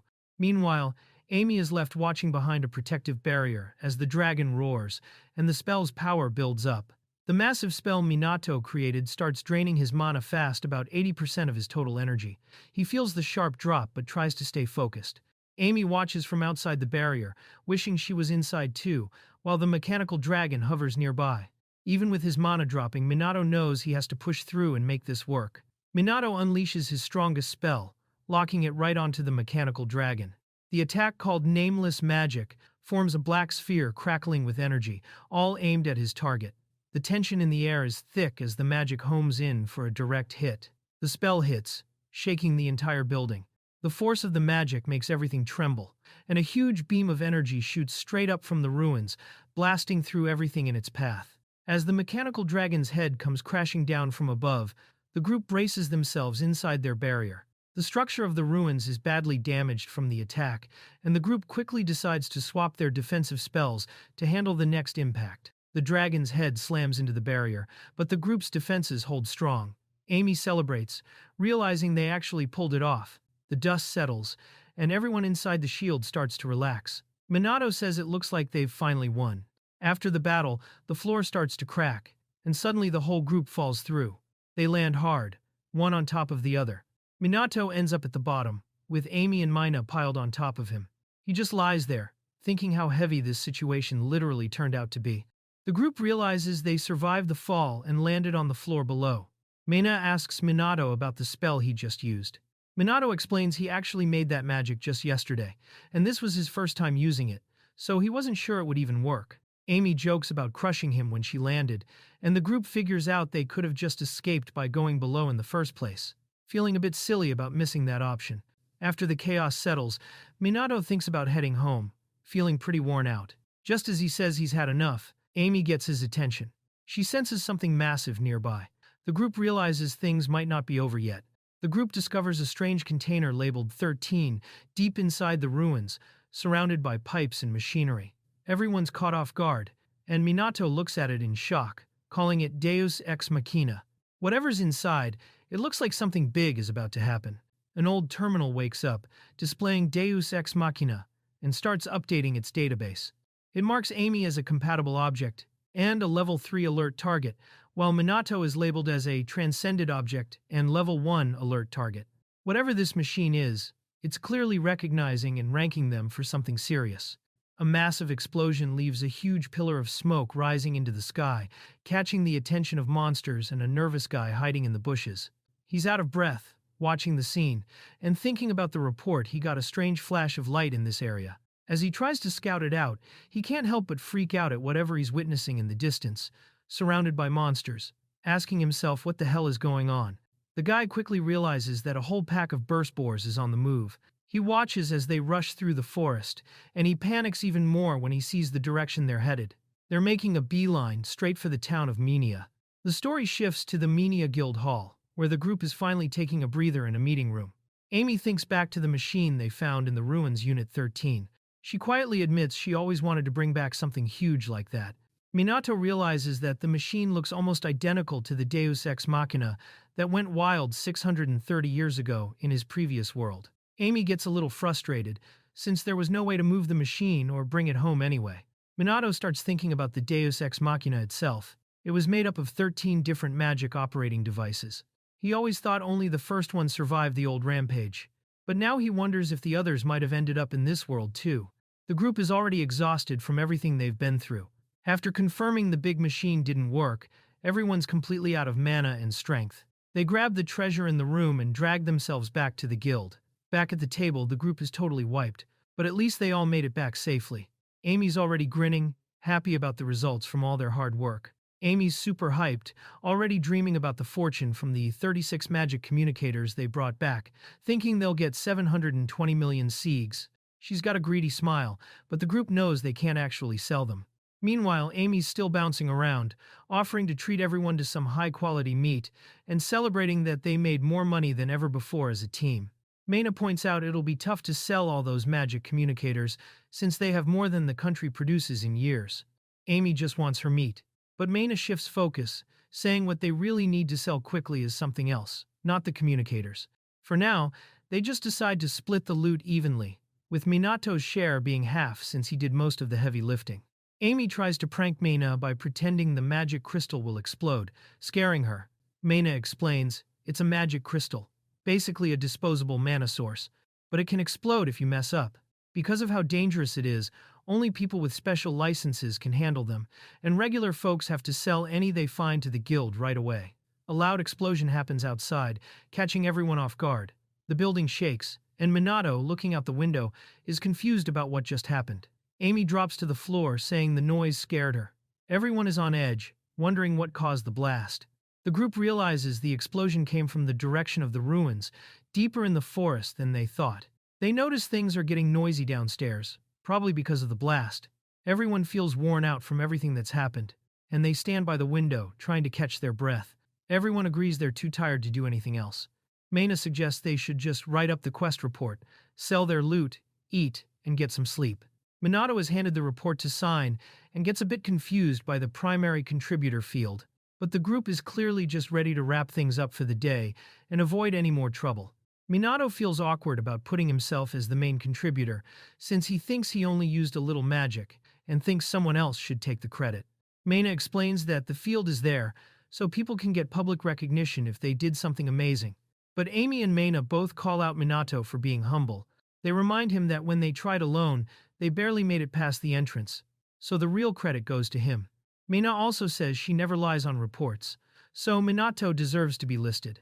Mayna tells Minato to just accept the reward, saying that using a little magic is enough reason to be thankful.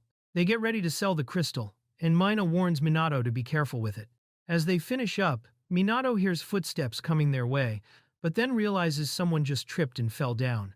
A man suddenly bursts into the room, loudly asking if the pursuers of knowledge are present. Mynia immediately recognizes him and quietly says his name, Lias. Minato and the others learn that the man is actually the chief of the Mynia guild branch, a big deal in town. He came in person, making everyone realize something serious must have happened. The chief, with a strong presence, tells them there's an urgent incident that needs their help, and says he'll explain more downstairs. Minato quietly wonders if this is related to the explosion earlier. The guild chief asks Minato about his rank and job. Minato replies that he's an E-rank mage. The chief notes it, then tells Minato and the others to wait in the room and that he'll call for help if he needs it. Minato is relieved he'll finally get some rest. The guild chief says this situation needs Mana's sight, so Mynia steps up. Minato feels a bit guilty about getting a head start, thinking he's just a novice, low-ranked, and already at his limit. He wishes he had some special abilities or knowledge to be more helpful.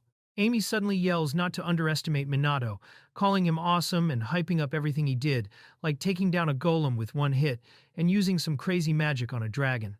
She gets a bit carried away, so Minato covers her mouth, a little embarrassed, and just says he'll wait there.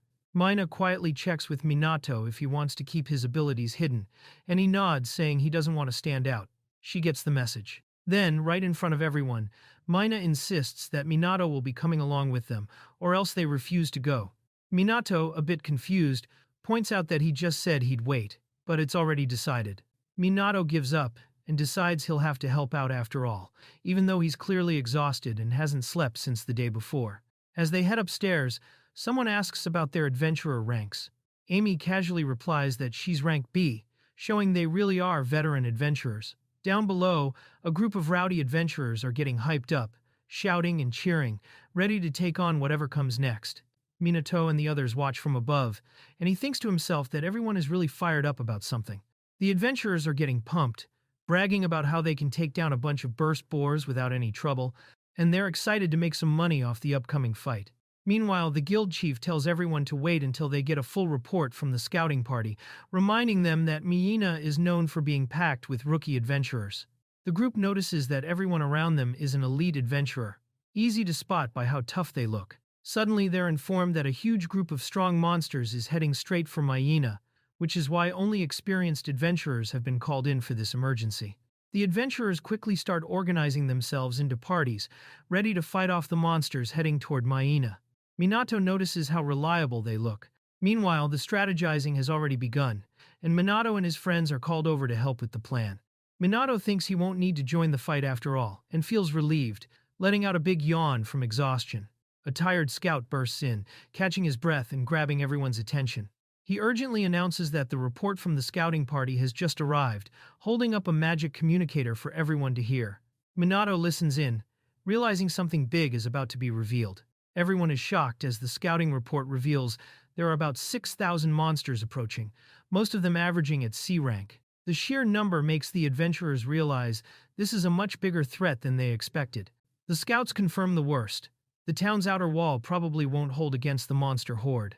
Some in the room can't believe it, but the scouts insist there's no mistake about the scale of the threat heading their way.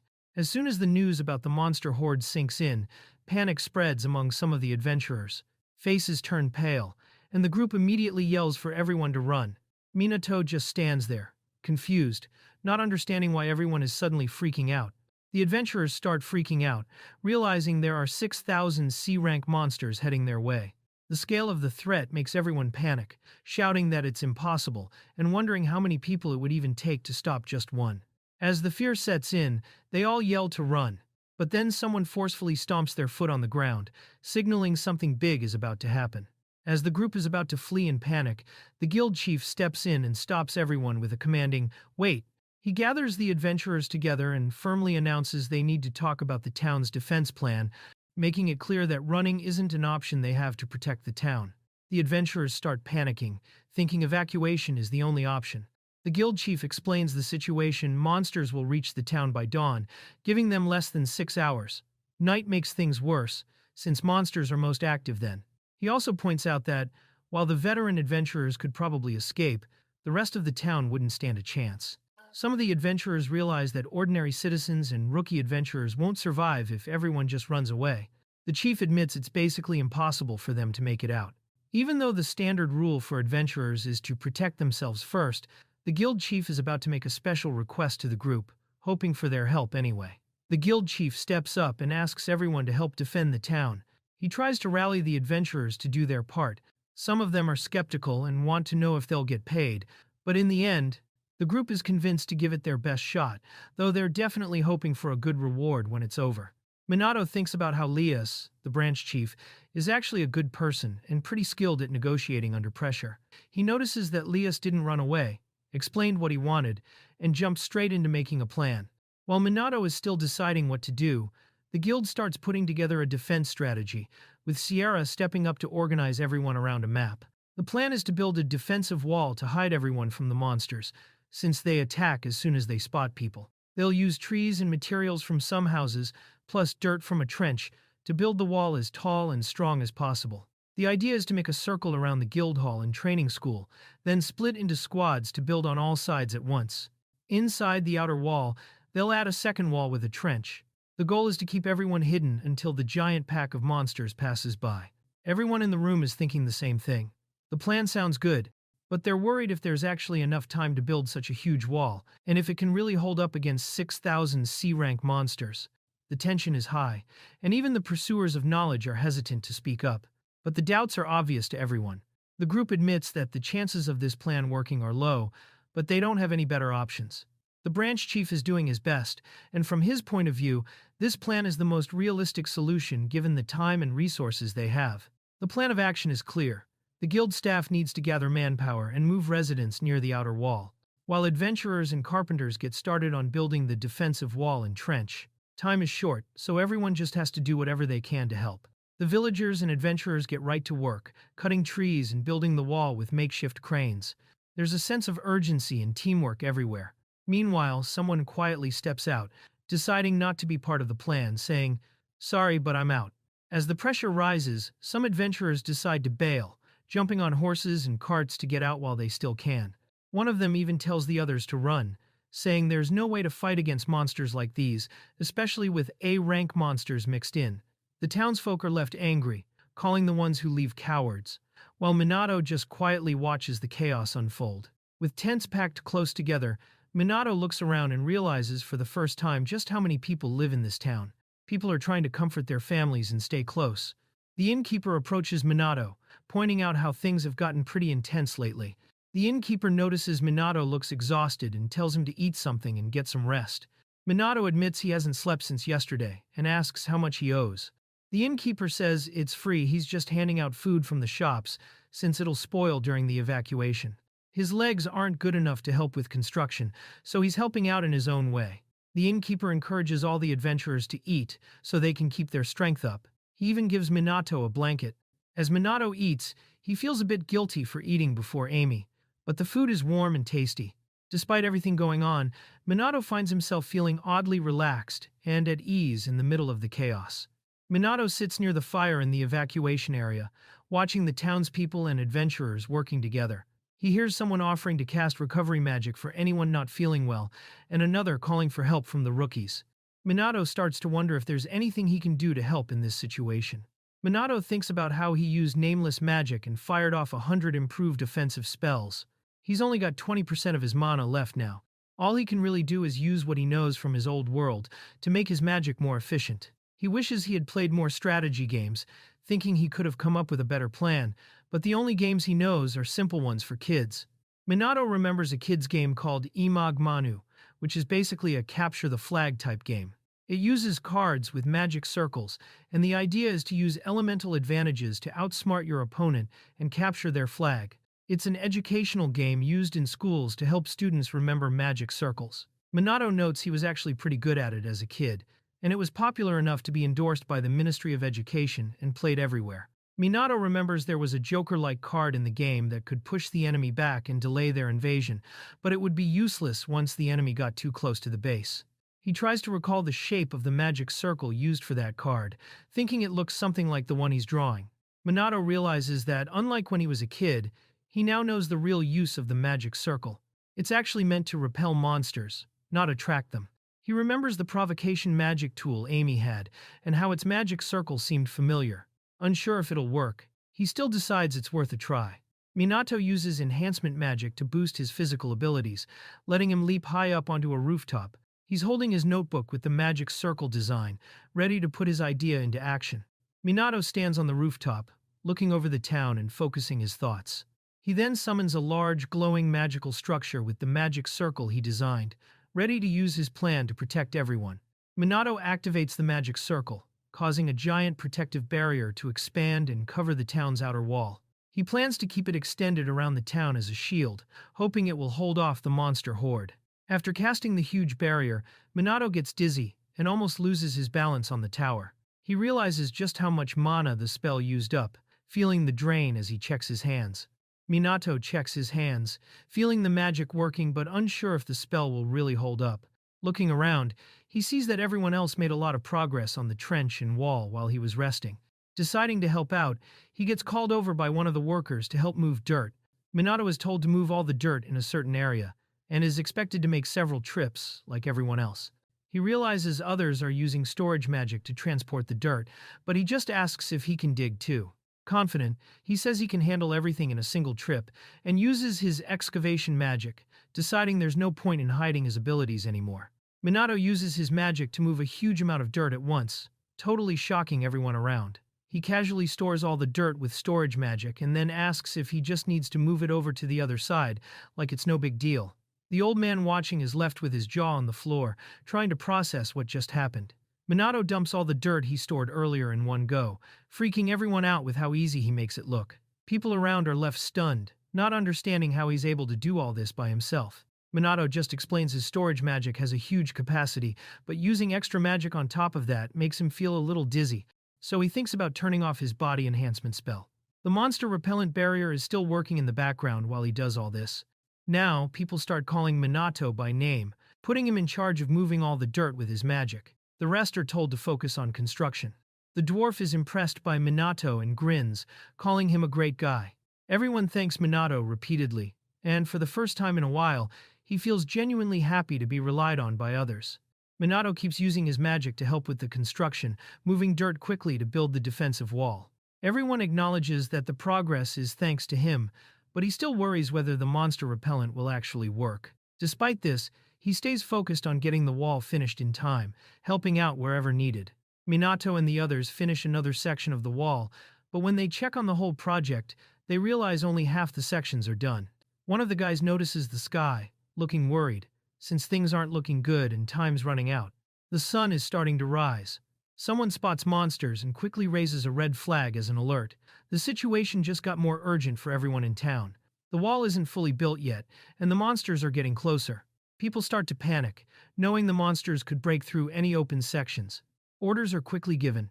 Anyone with strong or long-range skills should defend the outer wall and buy time until the inner wall is finished. Some of the adventurers rush out to join the defense at the wall, determined to help buy time. The workers building the defenses realize they can't keep moving dirt without Minato's help. As everyone gets into position, reinforcements show up at the wall, giving a bit of hope to those still fighting. The defenders line up along the wall, ready for a fight. Suddenly, they notice something massive, approaching so huge, it's taller than the wall itself. Shock and fear show on everyone's faces as they realize just how big the threat is. Everyone senses that something isn't right. The atmosphere feels off, almost too quiet. Some look around, puzzled, while others stare up at the wall, uneasy. Minato and the dwarf stand together, both picking up on the strange silence hanging over the area. One of the men stands on top of the wall's scaffolding, reaching out and calling for the others to climb up and join him. Sunlight breaks over the town as the quiet tension lingers. As the sun rises, the townspeople and adventurers watch from the walls as a massive horde of monsters halts just outside the town. Confused, some of the monsters and the adventurers realize that the invasion has suddenly stopped, leaving everyone wondering how this was possible.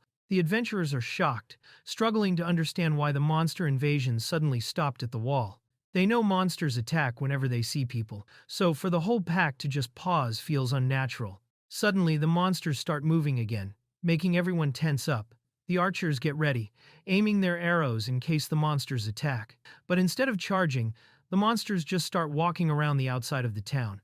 The defenders watch closely, realizing the creatures might just circle the whole town instead of forcing their way in. Everyone's on edge, trying to figure out what's going to happen next. Panic starts to spread as people rush through the halls, trying to figure out what's happening. The sudden alarm from the north side makes everyone tense up, not knowing if monsters have breached the walls. Guards and lookouts scramble, unsure if they should signal an invasion or prepare for another attack. Confusion grows as nobody has clear answers, and the tension just keeps building. No one on the wall has any idea what's going on, and the confusion just gets worse. Suddenly, the monsters that had stopped before begin to move again, making everyone tense. Just when people start to think the invasion might be over, the threat comes right back as the monsters regroup and march toward the town. The defenders realize something terrifying. The massive horde of monsters isn't just charging blindly. Instead, they're moving with coordination, surrounding the entire town as if carrying out a siege. Panic spreads among the people, as no one has ever witnessed monsters using tactics like this before. Minato realizes that the monster repellent magic he used was indeed effective, though the tense reactions of the townspeople leave him uneasy. Instead of relief, the atmosphere feels heavy, making him question if he might have done something wrong. Still, it becomes clear to others that he was the one responsible for the spell's success. Amy and Mynia rush over and embrace Minato with relief and joy, recognizing his role in halting the monster invasion. Mynia, able to perceive the magic, identifies the protective barrier as a monster-repelling spell, the very reason the horde suddenly stopped their advance. The children are shocked to learn that Minato used monster-repelling magic, insisting it should have been unleashed earlier in the ruins. While others celebrate, Minato questions if using the spell was truly the right choice. He knows from his knowledge of the game that the spell has many drawbacks. Once activated, it's difficult to move, and it becomes useless if monsters get too close. Despite this, those around him remain convinced it was a good thing. Mynia and Amy considered strategies with Lias for what to do after the invasion. They worried about giant orcs that might scale the walls and the flying monsters that could attack from above, realizing the town would still be vulnerable, even with stronger defenses. Minato reflected on the harsh reality of their plans, unsettled by the thought that everyone needed to be ready to make sacrifices for the strategy to succeed. The townspeople felt relief and gratitude that Minato had arrived when he did, recognizing the value of his unique magic. Amy, though knowledgeable in spellbooks, admitted she had never encountered this technique before and grew curious about its origin. Minato revealed that it came from Imag Manu, a game from his previous world, leaving those around him puzzled by the unfamiliar name. Minato recalled the true meaning of Imag Manu, which stood for Game for Learning the Emergency Magical Disaster Response Manual. It was originally designed as a way to prepare citizens for unexpected large-scale monster attacks, especially since offensive magic had been banned in his previous world. With monsters nearly extinct there, few ever had the chance to fight them directly, but if they had returned in large numbers, the manual would have been their only line of defense. Remembering its full name, Minato finally understood its true purpose. The long name Emergency Magical Disaster Response Manual eventually became shortened to Imag Manu, a term familiar to everyone. It had been a way for the country to spread basic knowledge of emergency countermeasures in a simple form, almost like a game. Minato reflected that it was difficult to explain where he had learned the technique, preferring to say he stumbled across it somewhere long ago.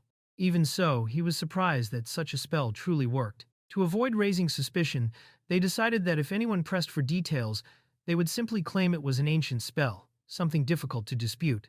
Minato stood with the glow of magic radiating from his body, the spell pulsing with power as it expanded outward. Observers realized the cost of such a technique, its immense drain on mana.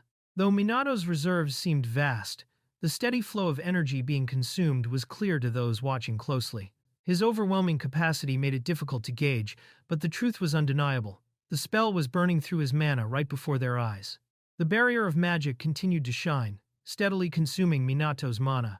He calculated that if he avoided using any other spells, he could sustain it for 2 full days. However, the situation was far from reassuring outside the walls. The monsters had surrounded the town, remaining unnervingly still. Even with the barrier in place, the looming threat was clear. When the spell eventually wore off, the town would be in grave danger. Minato's spell kept the town protected, but he couldn't afford to use any more magic without exhausting himself. As the situation grew tense, Amy suggested a solution, gathering multiple wizards to take turns maintaining the spell. The idea was met with approval, as it seemed like a practical way to prolong their defense. Minato recognized Amy's creativity, realizing her quick thinking might be the key to holding out against the siege. The group questioned Minato about the nature of his spell, particularly its elemental type. However, Minato admitted he had no idea what element it belonged to, surprising the others since he had used it without knowing. Amy noted that being a sage had its advantages, while Mynia, despite her shock, decided it was best to investigate further and determine the spell's true nature. Several skilled mages gathered, each revealing the elements they could wield: light, water, wind, earth, fire, and even dark. Their combined abilities were assembled to examine the monster repellent spell Minato had uncovered. With their support, the town now had a way to strengthen its defenses, using this ancient magic, ensuring protection against the threat surrounding them. The townsfolk watched as the spell was demonstrated, with some in awe at the supposed ancient magic. The leader praised it with full conviction, clearly taken in by the explanation.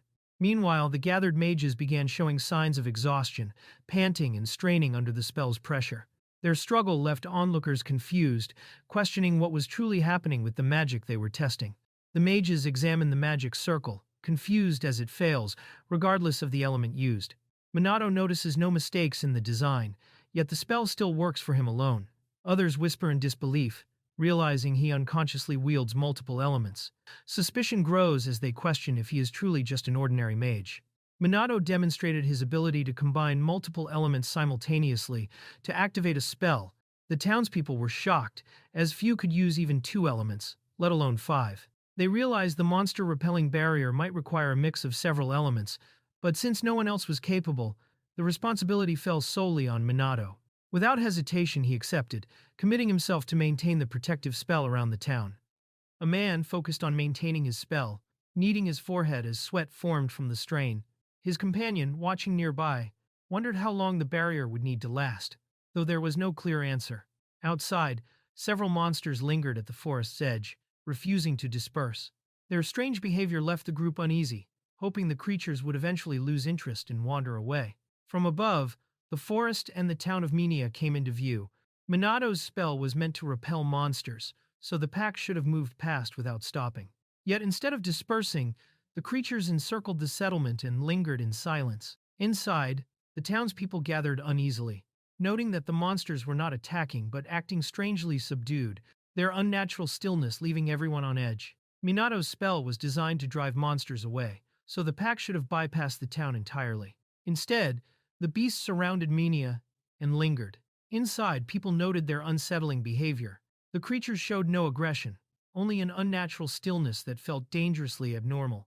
Normally, large monster packs had stragglers, beasts that broke away to roam alone, often becoming the easiest targets. Yet reports confirmed this group had none. Despite its massive size, every creature stayed together in perfect formation.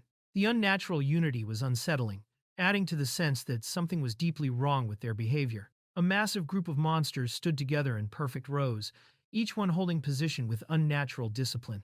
Their formation was too precise, showing a level of organization and leadership far beyond what was normal for monsters.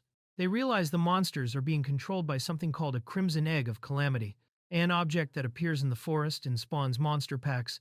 These monsters act with unusual teamwork and strong leadership. If the egg is destroyed, the monsters don't just scatter, they disappear completely. Destroying a crimson egg of calamity is nearly impossible. Only 1 out of 10 has ever been destroyed, and the area around each egg is swarming with powerful monsters. In the only successful attempt, just 2 out of 24 high-ranking adventurers survived. Facing even stronger monsters now, and with mana running low, taking on the egg seems like a hopeless plan. If Minato's mana runs out, the barrier will fall. The monsters waiting outside will storm the town, leaving everyone inside with no chance to escape. Minato realizes his mana is crucial to the town's survival. He refuses to give up, determined to protect everyone.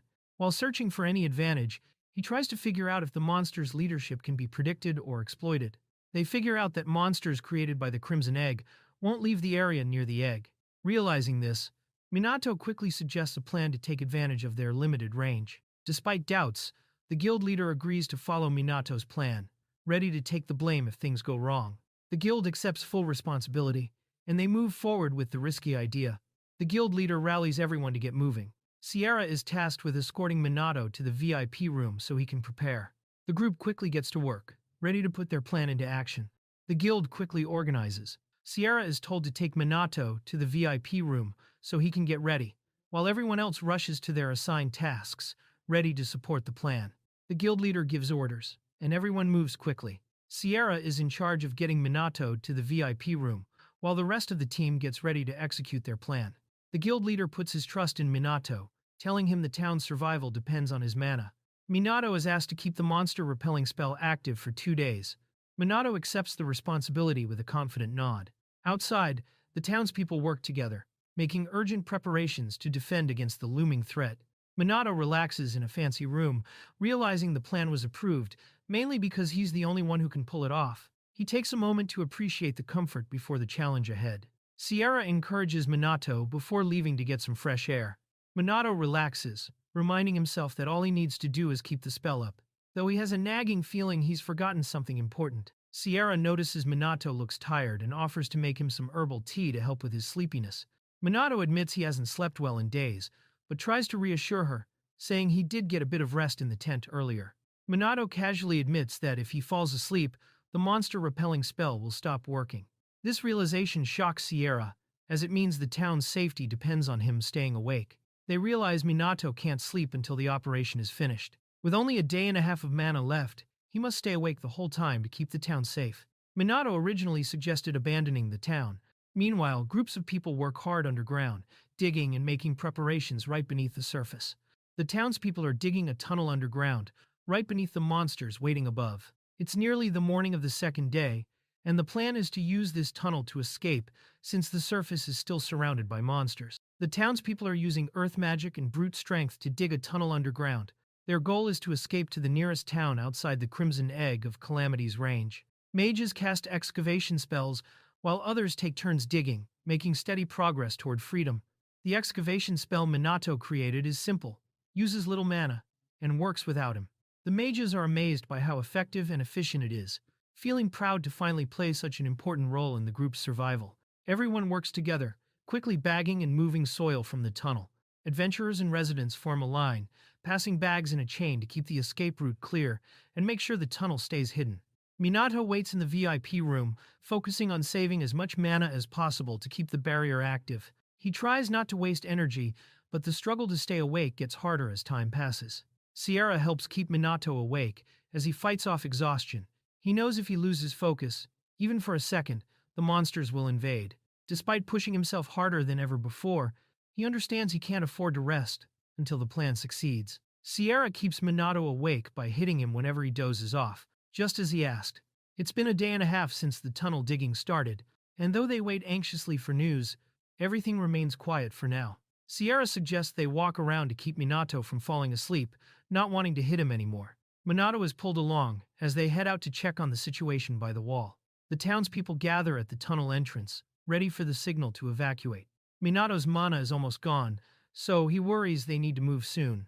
Some mages are already exhausted and forced to rest, making the situation even more urgent. The group discovers hard bedrock, blocking the tunnel's exit just before reaching the surface. They're frustrated, realizing they need just a bit more effort to break through and escape.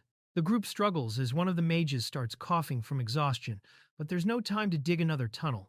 To make things worse, the monsters have broken the canal, leaving everyone without any drinking water. Minato learns that the water mage's spells are inefficient, which is why their magic can't keep up with demand. He quickly identifies the issue in the magic circle design and hands out a fix for everyone to use, hoping it'll solve their water shortage. With the improved magic circle, everyone can create water easily without draining their mana. The town's water problem is solved, but they still need to break through the bedrock blocking the tunnel exit. Minato thinks of using his improved offensive magic to break the bedrock. He only has a little mana left, but the spell should last long enough. The group gets ready to try this new plan, and Lias is called to help. Minato's attitude has grown more confident than before. Water suddenly starts pouring from the ceiling of the tunnel.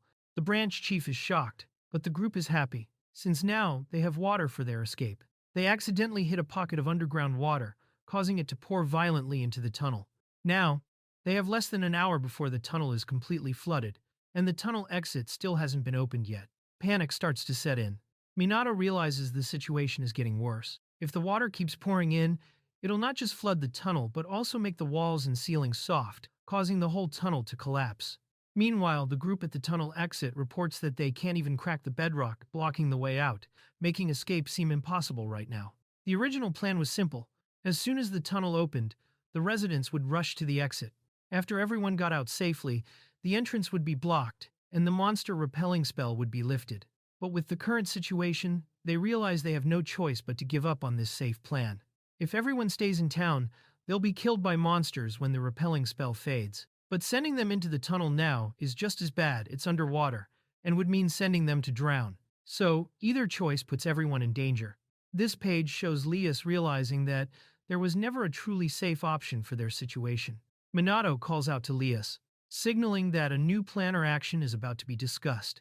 Since both previous plans, stay in town or use the tunnel, have huge risks, Minato decides to take action himself. He tells the others to send the residents into the tunnel and says he'll open up the blocked exit, showing he's ready to handle the most dangerous part of the plan personally. The residents start moving into the tunnel in an orderly line, carrying their belongings. Minato watches as everyone enters, making sure the evacuation goes as planned. He stands at the tunnel entrance, ready to follow once everyone is inside. Lias confirms that all the residents have started moving through the tunnel. Minato gives the order to proceed. With the pressure of the situation weighing on him, Minato's hands tremble as he prepares for the critical moment, knowing that failure means death for everyone involved. Someone yanks on a rope to trigger the next step in the plan. Minato finally disengages the monster repellent spell. As the barrier drops, monsters start heading straight for the now empty town. At the same time, the tunnel exit is blocked off with debris, making sure the monsters can't follow the escaping residents underground. Minato and his team quickly leave through the tunnel, following the others to safety. Right after the monster repellent spell is dropped, the monsters break through the town's defenses. Wolves, ogres, and other creatures rush in, smashing through barriers and tearing into the abandoned city, completely unleashing their fury now that nothing is holding them back. Minato finally gets the chance to use his magic since the spell holding back the monsters is no longer needed. He activates enhancement magic, knowing that everything now depends on how tough the bedrock at the tunnel exit is. The tension rises. It's a race against time, and Minato is ready to act, while Lias tells him to leave the rear guard to him. Minato, using his boosted magic, smashes into the bedrock at the tunnel's end. With everything he's got, determined to break open the path. The crowd behind him watches in suspense, all relying on him to create an escape route so they can finally get out safely. As Minato launches his attack to break through the tunnel's end, the people behind him watch with wide eyes, shocked and hopeful. The monsters outside realize something is happening, while the villagers stand frozen, seeing Minato's power at work right in front of them. Minato stands in the tunnel, facing the group ahead as his spell finishes. He calmly tells everyone that reinforcements have arrived, bringing a sense of relief to those who waited anxiously. Minato announces the arrival of reinforcements as he steps into the tunnel, catching the attention of the others. The group quickly recognizes him, with one person excitedly calling out his name. Everyone feels a bit more hopeful now that Minato has joined them. The group finally reaches the end of the tunnel and stands before the massive bedrock blocking their way out. Everyone is surprised by just how big and solid the obstacle is, realizing it won't be easy to break through. Minato thinks about the risk of using explosive spells on the bedrock, knowing too many impacts could make the tunnel collapse. He decides to use only one spell, even though it'll use up all his mana. Since there isn't a spell that fits perfectly, he plans to improve one. He also warns everyone to move back, just in case breaking the stone causes a cave-in. While everyone is waist-deep in water and getting anxious, Minato focuses hard on refining the burst cannon spell from his offensive magic book. He's exhausted, his vision is blurry, and he's got a headache, but he keeps working. He carefully redraws the magic circle, making it more focused and adding lines to stop mana from leaking, trying to get everything perfect for a single powerful shot. Minato is surrounded by waist-deep water, but he stays focused on drawing and improving the burst cannon spell. The others are stressed and confused about what he's doing, but they're told not to interrupt his concentration. Even though he's tired and struggling to see clearly, Minato adds special lines to the magic circle to boost its effect and prevent mana loss. Determined to make the spell strong enough to break through, Minato stands in front of the massive bedrock blocking the tunnel exit, ready to act. After preparing his magic circle, he knows all that's left is to hope it works. With determination, he signals to everyone, saying it's time to go, and activates his spell to try breaking through the obstacle. The group watches him, putting their trust in this last shot at escape. With the residents trapped and the tunnel exit blocked by solid bedrock, Minato prepares a single powerful spell. Fully aware it will drain his last bit of mana, he refines his magic circle under pressure, unleashing the improved burst cannon straight at the obstacle. Putting everything on the line, to open an escape route for everyone. Minato's spell smashes into the bedrock, sending shockwaves and bursts of energy through the tunnel. Cracks quickly spread across the barrier as the magic's power continues to hit, pushing the wall to its limit. The blast shakes the ground above as cracks spread across the tunnel wall. Minato stands below, watching the barrier crumble, while his ally calls out to him, worried. The group braces as the rocks start falling and the magic circle glows above them. Debris rains down while everyone rushes toward Minato, worried about his condition. Minato, completely exhausted, finally relaxes as the tunnel opens to the surface. The others celebrate their success, but a shadowy creature suddenly appears at the exit. Blinded by the sudden light, Minato collapses from exhaustion. The group panics, thinking a monster is at the tunnel's exit, but then realize it might actually be a person on horseback. Minato wakes up to find himself in bed with the two girls sleeping soundly on either side, holding onto him tightly. He looks surprised and a bit confused by the situation. Minato wakes up and notices a woman entering the room. She explains that the girls stayed by his side out of worry until they fell asleep, then asks if he slept well. Minato lies in bed, wide awake, with the two girls still sleeping beside him. A striking woman sits on the edge of the bed, watching him closely. Minato wonders who this intense and beautiful woman is. Minato wakes up and sits up in bed. The woman laughs with relief, realizing he was only sleeping and not hurt. She mentions the others were crying when she found them, thinking Minato had died. Minato recognizes her as the person he saw at the entrance. The woman explains this is the Mia's Guild's guest house. The woman introduces herself as Cardiff, the branch chief of the Mia's Guild. She greets Minato and thanks him for saving the town, calling him a hero. Cardiff explains she heard everything from the Mynia branch chief and points out this is the first time a monster outbreak ended with no casualties. Minato insists he's not a hero.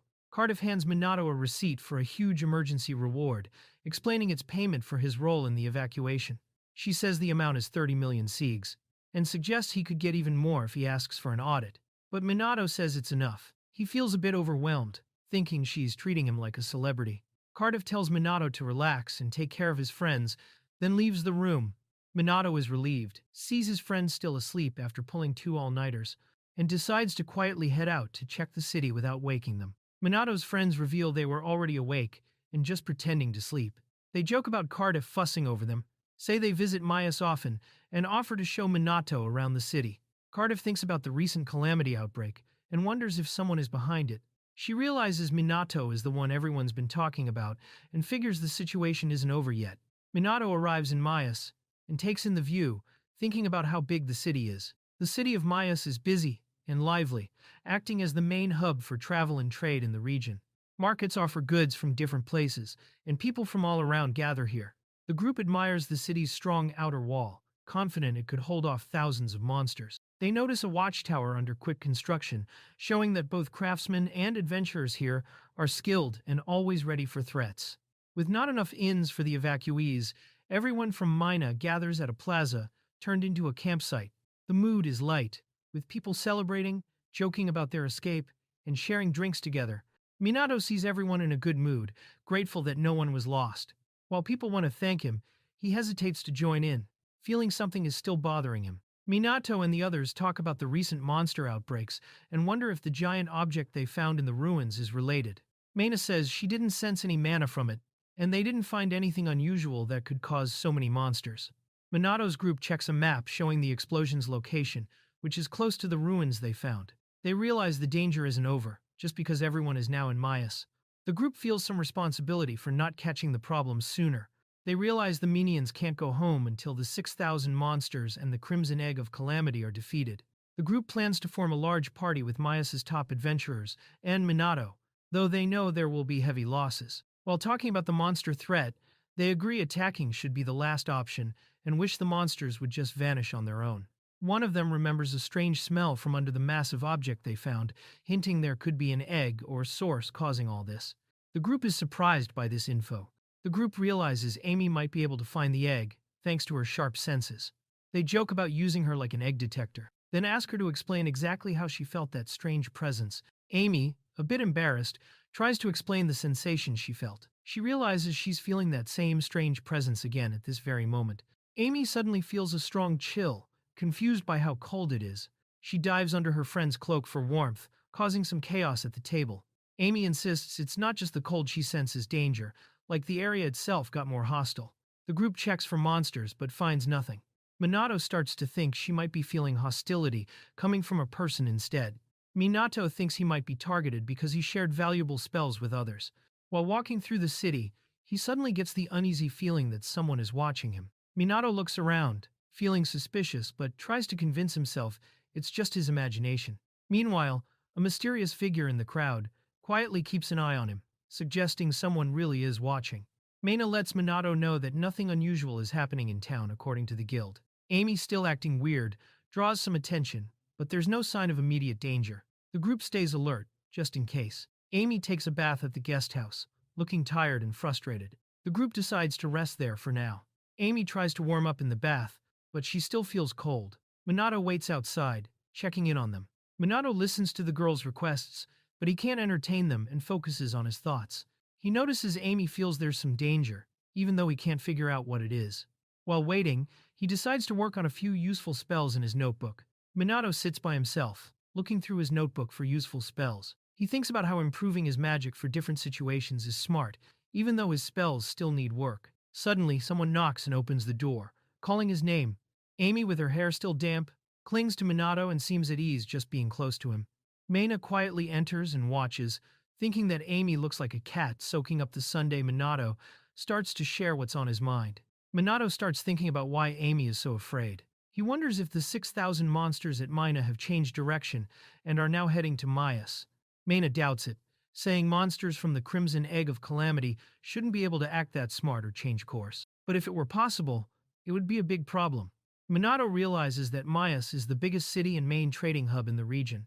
If monsters surrounded it, travel and trade would stop, and even nearby towns would get pulled into the chaos. The scale of destruction would be huge. Everything in the area could be wiped out. Minato notices that Amy was calm before the monster attack on Mynia, but now she's really scared. He wonders if something even worse is about to happen.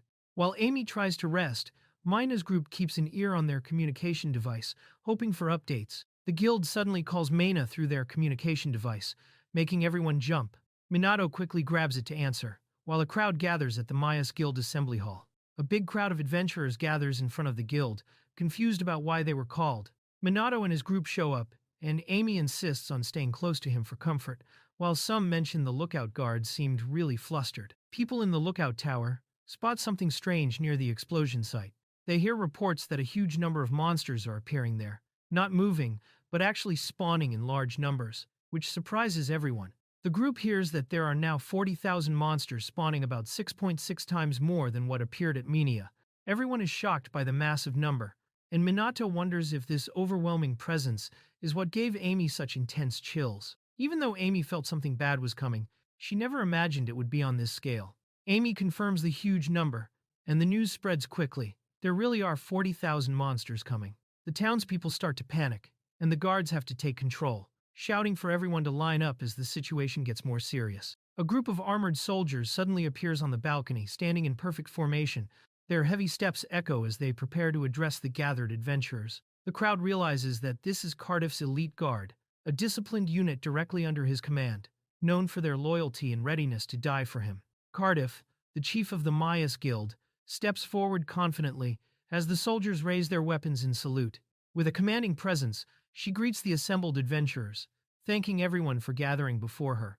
Cardiff's voice echoes powerfully across the guild hall, commanding everyone's attention. She announces that 40,000 monsters have emerged from the Crimson Egg of Calamity and are now advancing directly toward Myas. Panic spreads among the gathered adventurers as she warns that, at this pace, the entire city will be overrun within 24 hours. A confident leader steps forward and rallies the group. She commands everyone to form up, ready to rush straight into the dangerous zone where the egg is hidden. The team prepares to charge, focused and determined. She clenches her fist, determined to destroy the egg. Despite being outnumbered by 40,000 enemies, she's confident if just one person makes it through, they'll win. The crowd watches in shock as the leader jumps down, ready to face the monsters head-on. People doubt the plan, calling it reckless, but she stands firm and promises to take full responsibility, stepping up to lead the charge herself. She boldly declares that she'll lead the charge herself. The others realize she's not planning to wait. She intends to strike straight at the enemy's leader. She calls everyone to join the mission to destroy the Crimson Egg of Calamity. telling them to gather by noon the next day. The crowd reacts, chanting her name in support. The crowd cheers loudly for Cardiff, inspired by her charisma and the presence of her elite guard. Observers note how high the morale is compared to other places, and decide to move elsewhere to talk in peace. Away from the crowd, a small group quietly discusses the risky plan. They realize the team could get surrounded and wiped out before even reaching the egg. But they believe Cardiff is aware of the danger too. They notice Cardiff plans to leave just 3 hours before the monsters arrive, likely hoping to minimize casualties. She's determined to avoid pointless deaths, and doesn't want anyone to be slaughtered needlessly. One of the group suggests they search for the egg themselves before Cardiff's plan starts.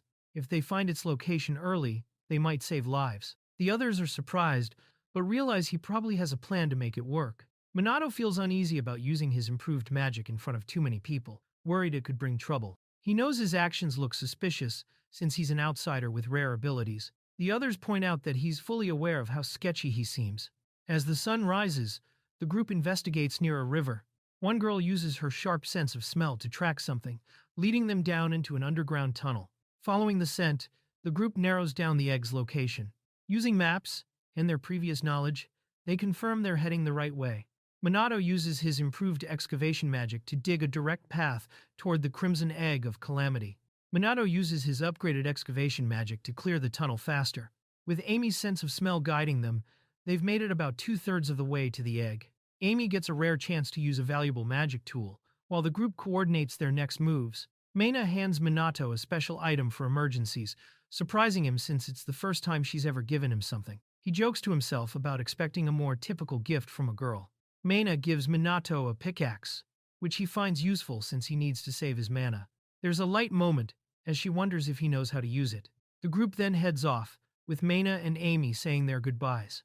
The mood shifts as Amy gets fired up, turning their search into a competition with Cardiff. Minato is surprised since she was scared before, but Amy feels better now that she understands her own fear. She keeps using her sense of smell to track their target.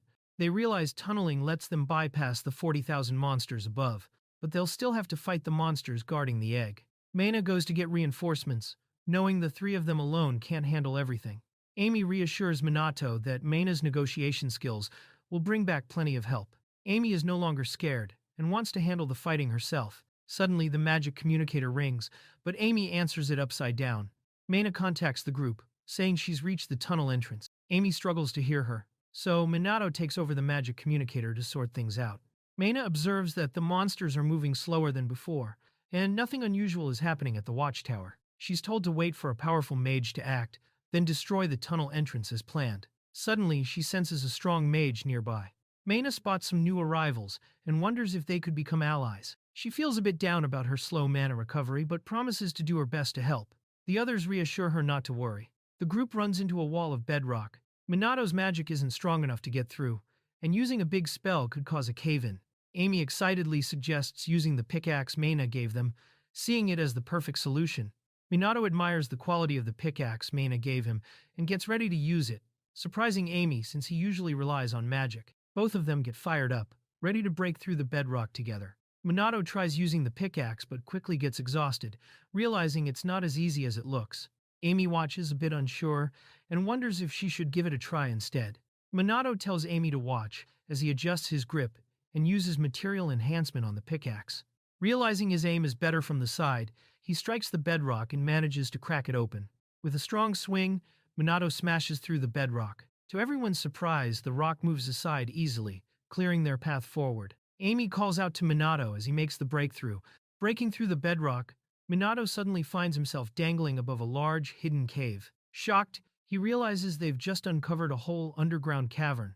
Minato considers dropping into the cave to save time, but Amy quickly warns him about possible toxic fumes, insisting they need to be careful. She's been in a few caves during her ruins explorations, but says Mynia is the real cave expert.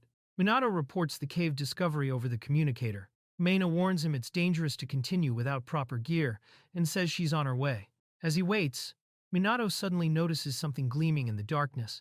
Minato feels a huge jolt and hears another explosion, suspecting it's related to the Crimson Egg of Calamity. He checks if Amy has returned, while Mynia notices tremors coming from inside the tunnel and hurries to meet him. Amy runs in a panic as explosions go off around her, Mynia spots her and calls out, but Amy is caught in the chaos, desperately trying to get away from the blasts. Amy narrowly escapes and reunites with Mynia, while the tunnel collapses behind them. Minato, seeing that Amy is safe, feels relieved, even though their path has been blocked. Amy realizes they can't waste time digging again, just as a red flag is waved from the watchtower, a warning that monsters have been spotted nearby. The monsters, which were supposed to be moving slowly, are now approaching quickly. They suspect the explosions are speeding up the monster generation. Cardiff decides to begin the operation ahead of schedule and rallies everyone to move out immediately. As alarms sound and soldiers mobilize to defend the city, Mynia and Amy tell Minato they'll stay behind to help protect everyone. They ask him to take care of the egg and tell him to stay safe. Minato heals himself and processes the fact that he's now on his own. Realizing he must be near the source of the anomaly, he pushes forward, determined to find the egg, despite the danger. Minato heads toward where the blast happened, worried about getting trapped underground and missing the chance to help the city. He remembers there are supposed to be swarms of monsters guarding the Crimson Egg of Calamity. Minato enters a massive underground chamber filled with monsters of all kinds. He expected them to be here, confirming he's close to the Crimson Egg of Calamity. Minato sees a huge fan-shaped area filled with a strange mist from which monsters are being born. He realizes the mist is coming from a hole and guesses the Crimson Egg of Calamity must be there. Luckily, he came prepared for this moment. Minato uses control and storage magic to prepare himself. He faces the swarm of monsters ahead, knowing he needs to get through them first to reach his goal. Minato had engraved control spells into the knife monsters he captured before. Using lightning magic, he disabled them and now remotely controls their movements. Instead of fighting, he sends them ahead in streams, saving mana and avoiding a risky battle. Minato's blade monsters pierce a giant beast, finally stopping its movements. He confirms it's no longer active while glaring ahead, prepared for more threats. Now that he's started attacking, Minato draws the monster's attention. As he uses his knife creatures to dash across the air, their numbers drop fast. With each foothold disappearing, he pushes forward, knowing he needs to make it across before they're all gone. Minato rushes into a narrow corridor, spotting a vortex ahead. Confident, he plans to use the tight space to counterattack effectively. Minato grips his pickaxe and prepares to fight, but notices the monsters stop at the entrance. Despite their aggression, they can't cross the threshold. He's safe, at least for now. Minato steps into a quiet, empty chamber with high walls and a single column. The monsters remain outside, unable to follow. He looks around, confused by the sudden change. This place feels completely different. Minato observes the chamber carefully. It's small, no more than 20 meters across, and clearly part of ancient ruins based on the wall material. As he inspects it, he recalls the name, the Crimson Egg of Calamity.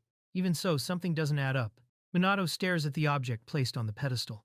Despite its name, Crimson Egg of Calamity, the glowing orb is clearly blue, not red. Something's definitely off. Minato confirms it. This is definitely the Crimson Egg of Calamity, but it's glowing blue instead of red. He's confused but shrugs it off, thinking there's no point overthinking it now. Minato decides not to waste time. With a spell ready, he prepares to destroy the egg, but before he can act, a massive black cube materializes in the air. Blocking his attack and radiating power, a huge dark cube suddenly appears above Minato, pulsing with energy. He stares up. Confused, he has no idea what it is or why it just blocked his move. Minato cautiously observes the massive cube now floating in the room. It positions itself directly between him and the glowing artifact. Realizing it's blocking his line of fire, he backs off. He won't be able to use offensive spells unless he changes his angle. As Minato prepares to attack, the cube suddenly activates, scanning him and assessing his threat level. Caught off guard, Minato freezes, shocked that it can talk. Minato introduces himself to the cube, curious if it will respond. To his surprise, it replies by classifying him as a transcended object rank S. Confused, he wonders what exactly that means. Suddenly, the mysterious cube starts shifting. Before Minato can react, it fully transforms into a massive mechanical beast. The calm moment instantly turns tense as he braces for what comes next. Minato tries to make sense of the mechanical beast in front of him. Maybe it's a guard dog or a bull. Either way, it's clear the machine is protecting the egg and not open to conversation. Before he can react, the machine begins powering up an attack. Its cannons glow with energy, and the words, "Activating, Incineration," echo ominously. The machine fires a powerful blast, forcing Minato to instantly cast a defensive spell. A hex-patterned barrier forms just in time, absorbing the impact. Even so, the force shakes him. The barrier holds, but barely. The enemy's power clearly surpasses his expectations. The robot declares Minato's attack ineffective and lifts its mana limiter, signaling it's about to use more power. Minato realizes the machine hasn't even been fighting seriously. As it prepares multiple powerful spells, lightning, water, wind, and flames, Minato starts to question if battling it head-on is really the only way out. Minato launches a series of counterattacks using elemental magic, but none of them land any damage. The robot remains completely unaffected, leading Minato to suspect that it's not just elemental resistance.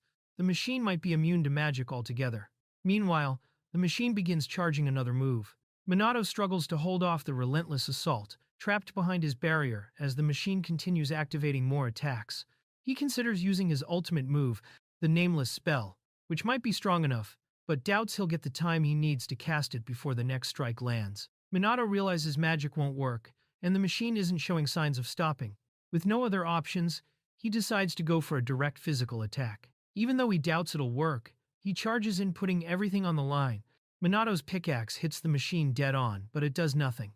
Completely unharmed, the machine stands still while Minato confirms his guess. Physical attacks are just as useless.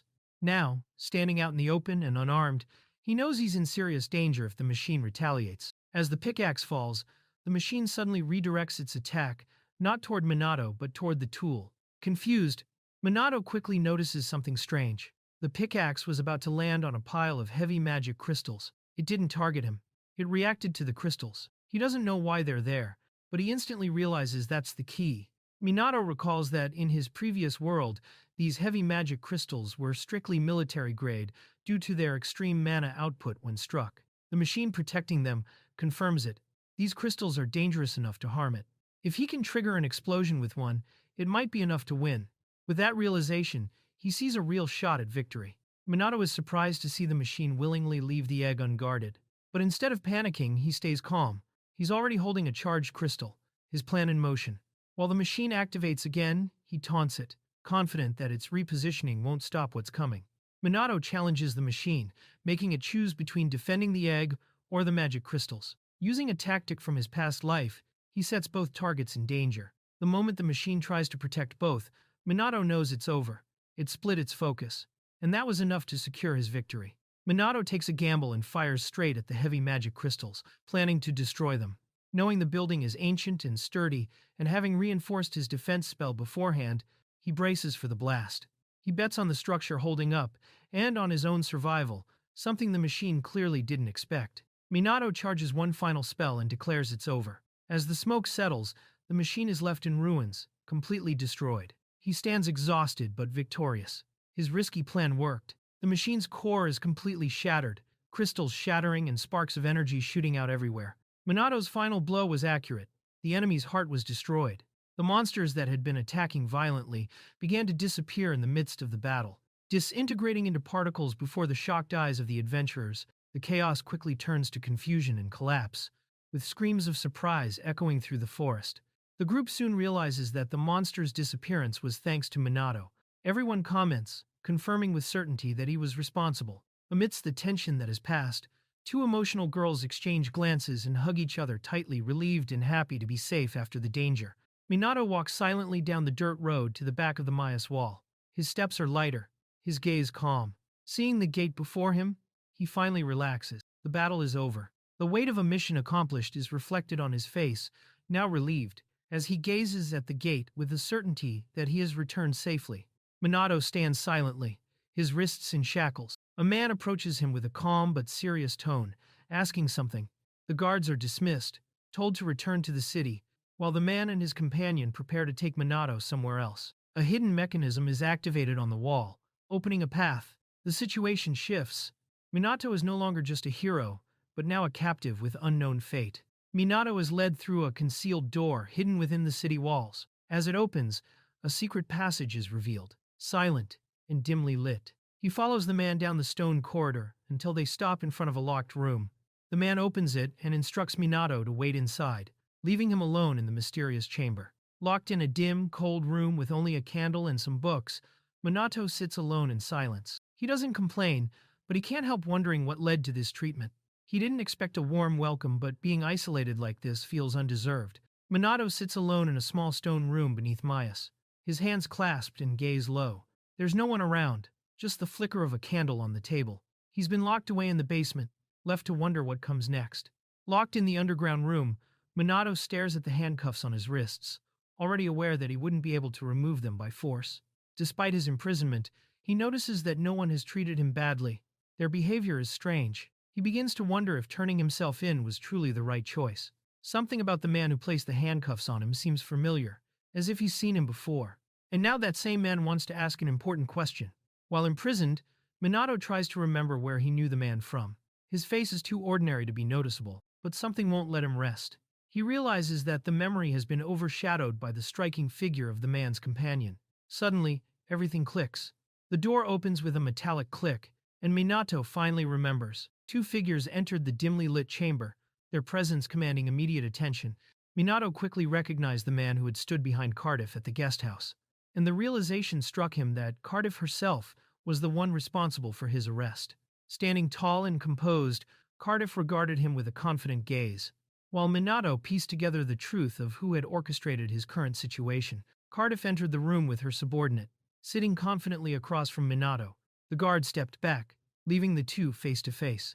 Cardiff leaned casually on the table, smiling as she studied him in silence. Minato asks Cardiff why he's restrained. Cardiff, keeping her calm and serious tone, explains that Minato is under suspicion of trying to dig a tunnel into Myas to let monsters in.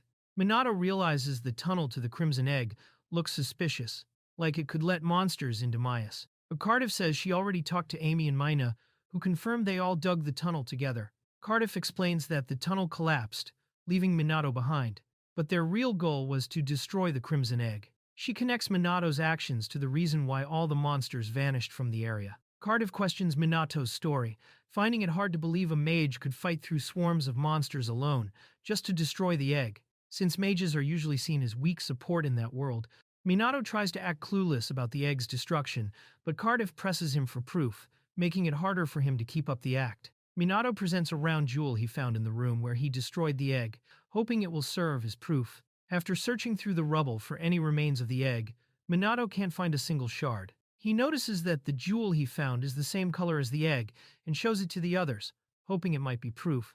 The jewel is identified as a real calamity crystal, known to appear when a crimson egg is destroyed. It seems like solid proof until it's pointed out that the crystal is blue, which casts doubt on Minato's claim. Minato stays quiet about the egg's color to avoid revealing he saw it intact. The blue crystal raises questions, but it's explained that calamity crystals can reveal the type of mana they absorbed, hinting the color may still be valid evidence. The woman explains that the calamity crystal can reveal its source, the species that produced it, and whether there was artificial interference. She then asks Minato for permission to keep it for further analysis. Minato allowed her to keep the crystal without hesitation, explaining that he brought it back to help uncover the cause behind the monster outbreak. His calm and straightforward answer caught the woman's attention. She looked at him silently for a moment before letting out a quiet, amused chuckle, leaving Minato confused by her sudden reaction. The woman suddenly burst into loud laughter, drawing everyone's attention in the room. With overwhelming confidence, she held up Minato's photo and claimed she had been right all along.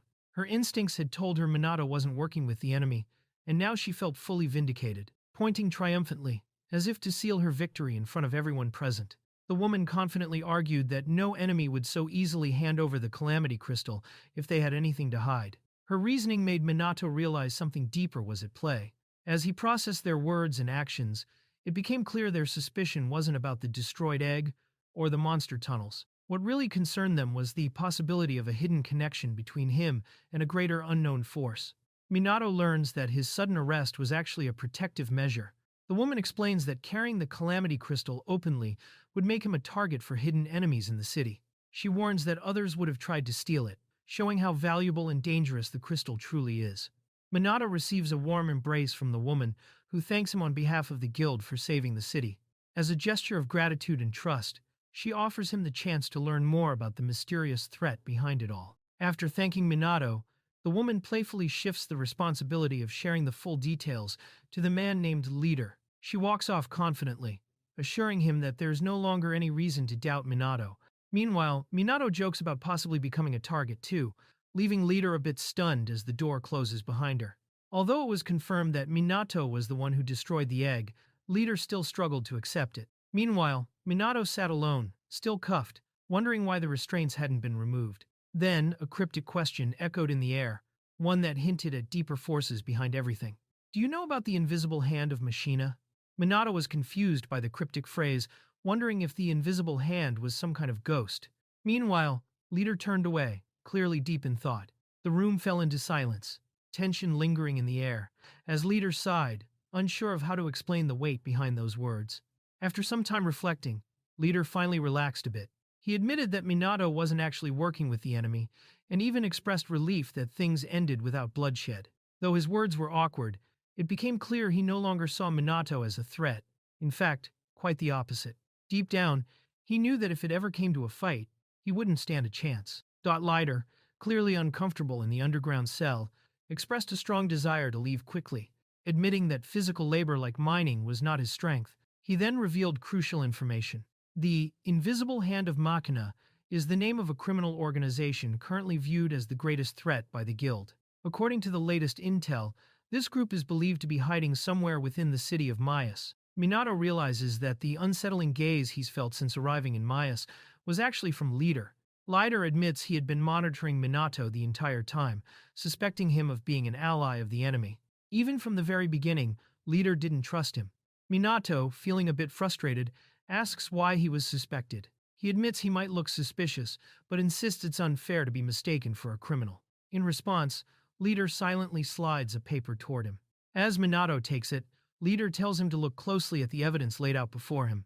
Minato examines the magic circle and instantly recognizes it as a water-supplying type. He explains he could tell just by reading the pattern normally. While doing so, he realizes the structure of the circle is more similar to the ones from his previous world, specifically, the kind automatically generated by Magic AI, not manually drawn by humans. The details are too precise, further confirming it's artificial in origin. Leader explains why he was suspicious.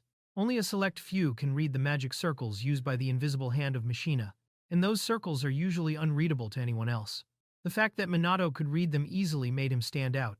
The organization is known for using unfamiliar, ancient magic, the same kind Minato has shown, including 5-element manipulation and ancient patterns. Minato now understands why he was viewed with suspicion from the beginning. Leader reveals the true scale of the threat posed by the invisible hand of Machina. They once flooded an entire town, causing the deaths of 2,000 people. The sheer power and precision needed for such an act is beyond the scope of normal magic, making it a crime that can't be excused or easily explained. Leader slams a document down, overwhelmed by the scale of destruction caused by the invisible hand of Machina. The death toll has already surpassed 10,000, and when including other unsolved cases, the real number could be in the tens of thousands. This isn't just organized crime anymore. It's something far greater and more terrifying. The other boy, disturbed by the implications, begins to suspect there's something much deeper behind it all. As the situation escalates, the truth becomes clear. The monstrous outbreaks that devastated both Mynia and Myas were no accident. The same group, the Invisible Hand of Machina, is behind it all. Their next target is already in sight. With urgency in his voice, the officer admits they can't let this continue, and turns to ask for help with a critical task. The candlelight flickering as tension builds. The officer clarifies his request. He doesn't want the protagonist to fight or risk his life, just to report anything related to the Invisible Hand of Machina. At first, the protagonist refuses, wanting no part in the danger. But when he hears it's just information gathering with a good reward, his tone shifts. Even so, he can't help but laugh, knowing he's still viewed with suspicion despite everything that's been cleared up. The officer admits that the protagonist's skills are exceptional, among the best in the world. Rather than risk having someone so powerful as an enemy, it makes more sense to have him as an ally. The protagonist quickly catches on to the reasoning and throws out a bold theory. Maybe the guild itself has already been infiltrated by the invisible hand of Karov. Machina. His words catch the officer off guard. The protagonist connects the dots, realizing his arrest was just a cover, a move to keep up appearances while hiding knowledge of the invisible hand of Machina. The officer admits he can't identify any spies, but warns that, from now on, this topic should only be discussed with Cardiff or anyone from the guild carrying a specific stone, showing it as proof. The protagonist quickly figures out the stone is a discreet signal. Its plain appearance allows it to pass unnoticed, even if stolen or seen by enemies. But at the same time, no one would casually pull out a random rock during a serious talk, making it the perfect covert tool. Impressed by the deduction, the officer questions whether the protagonist had noble training before becoming an adventurer. After hearing the officer's request, the protagonist thinks it through and accepts. Since all they're asking is to share information if anything suspicious comes up, there's no real reason to refuse. He also has his own curiosity about the mysterious group. With trust slowly building between them, the officer thanks him and gets ready to remove the restraints. Just as the restraints are being removed, Minato suddenly unleashes a burst of water magic, catching everyone off guard. The officer, now alarmed and breathing heavily, questions his actions, thinking they're suspicious, especially since the shackles were supposed to block magic. Minato, confused by the reaction, doesn't seem to understand what caused the panic. The officer leads Minato through the underground prison, assuring him that there are no signs of surveillance. As they move, he unlocks the gate and activates a hidden mechanism. A metal grate opens, revealing a concealed passage. Without hesitation, Minato steps inside, disappearing into the shadows beyond. Minato steps into a cage lift that descends into a dark, deep shaft. The officer warns him to stay alert, as even he is proceeding with caution. The descent is slow and creaky, and the bottom is nowhere in sight. Meanwhile, the officer quietly turns a hidden lever behind the wall. Minato emerges from a hidden passage that leads directly into the guild's bustling tavern. As adventurers eat and talk around him, he realizes the underground cell was secretly connected to the guild all along. Without drawing attention, he follows the officer's lead and prepares to move on.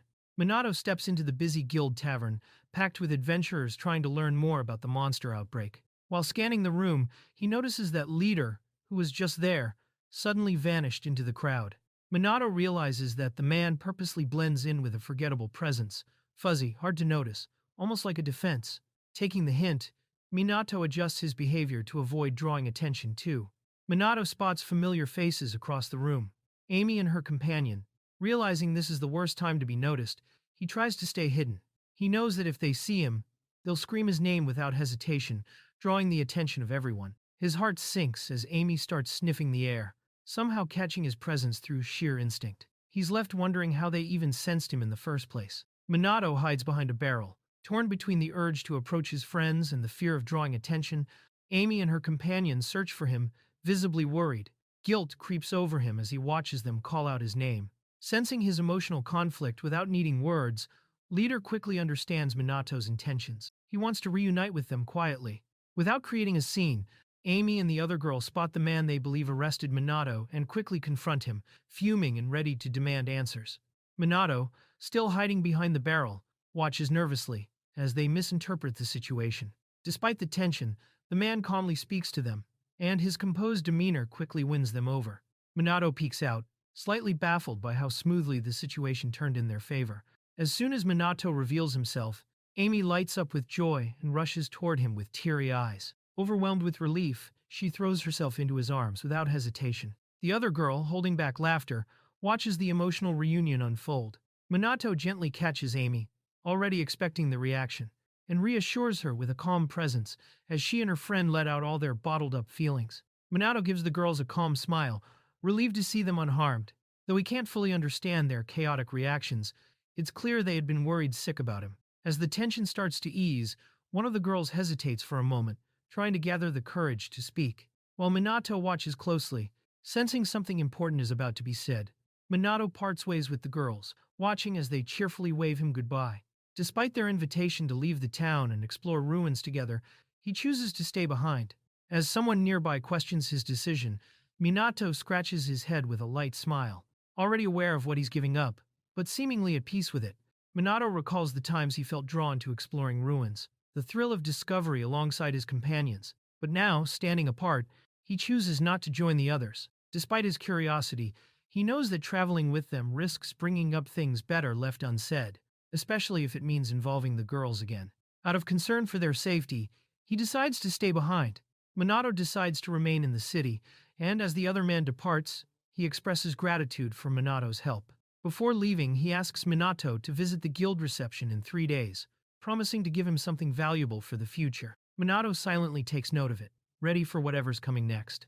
3 days later, Minato goes to the guild as planned, curious about the reward. He thinks it might be money, since destroying the Crimson Egg of Calamity was difficult. The receptionist immediately notifies him and, smiling, informs him that he has been promoted to rank D, the fastest promotion in history. While the personal applause ensues, Minato seems surprised and silent.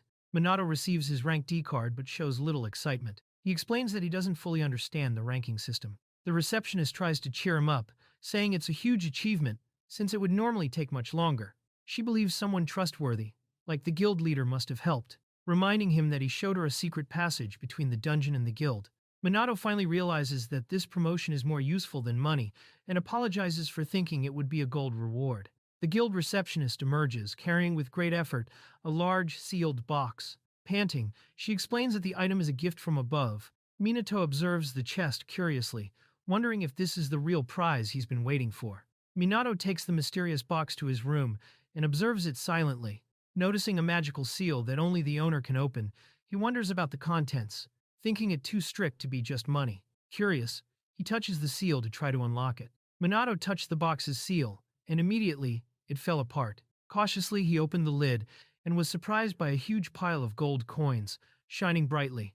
Wasting no time, he activated his storage magic to store everything safely, greeted with the unexpected amount of the reward. As he stored the coins, Minato noticed something among them. It was a letter, unobvious. Curious, he wondered if it was just a receipt. The envelope raised more questions than answers, making it clear that there was more to the reward than just gold. Minato opened a letter, initially blank, but the words magically appeared. It was a provisional report of the investigation.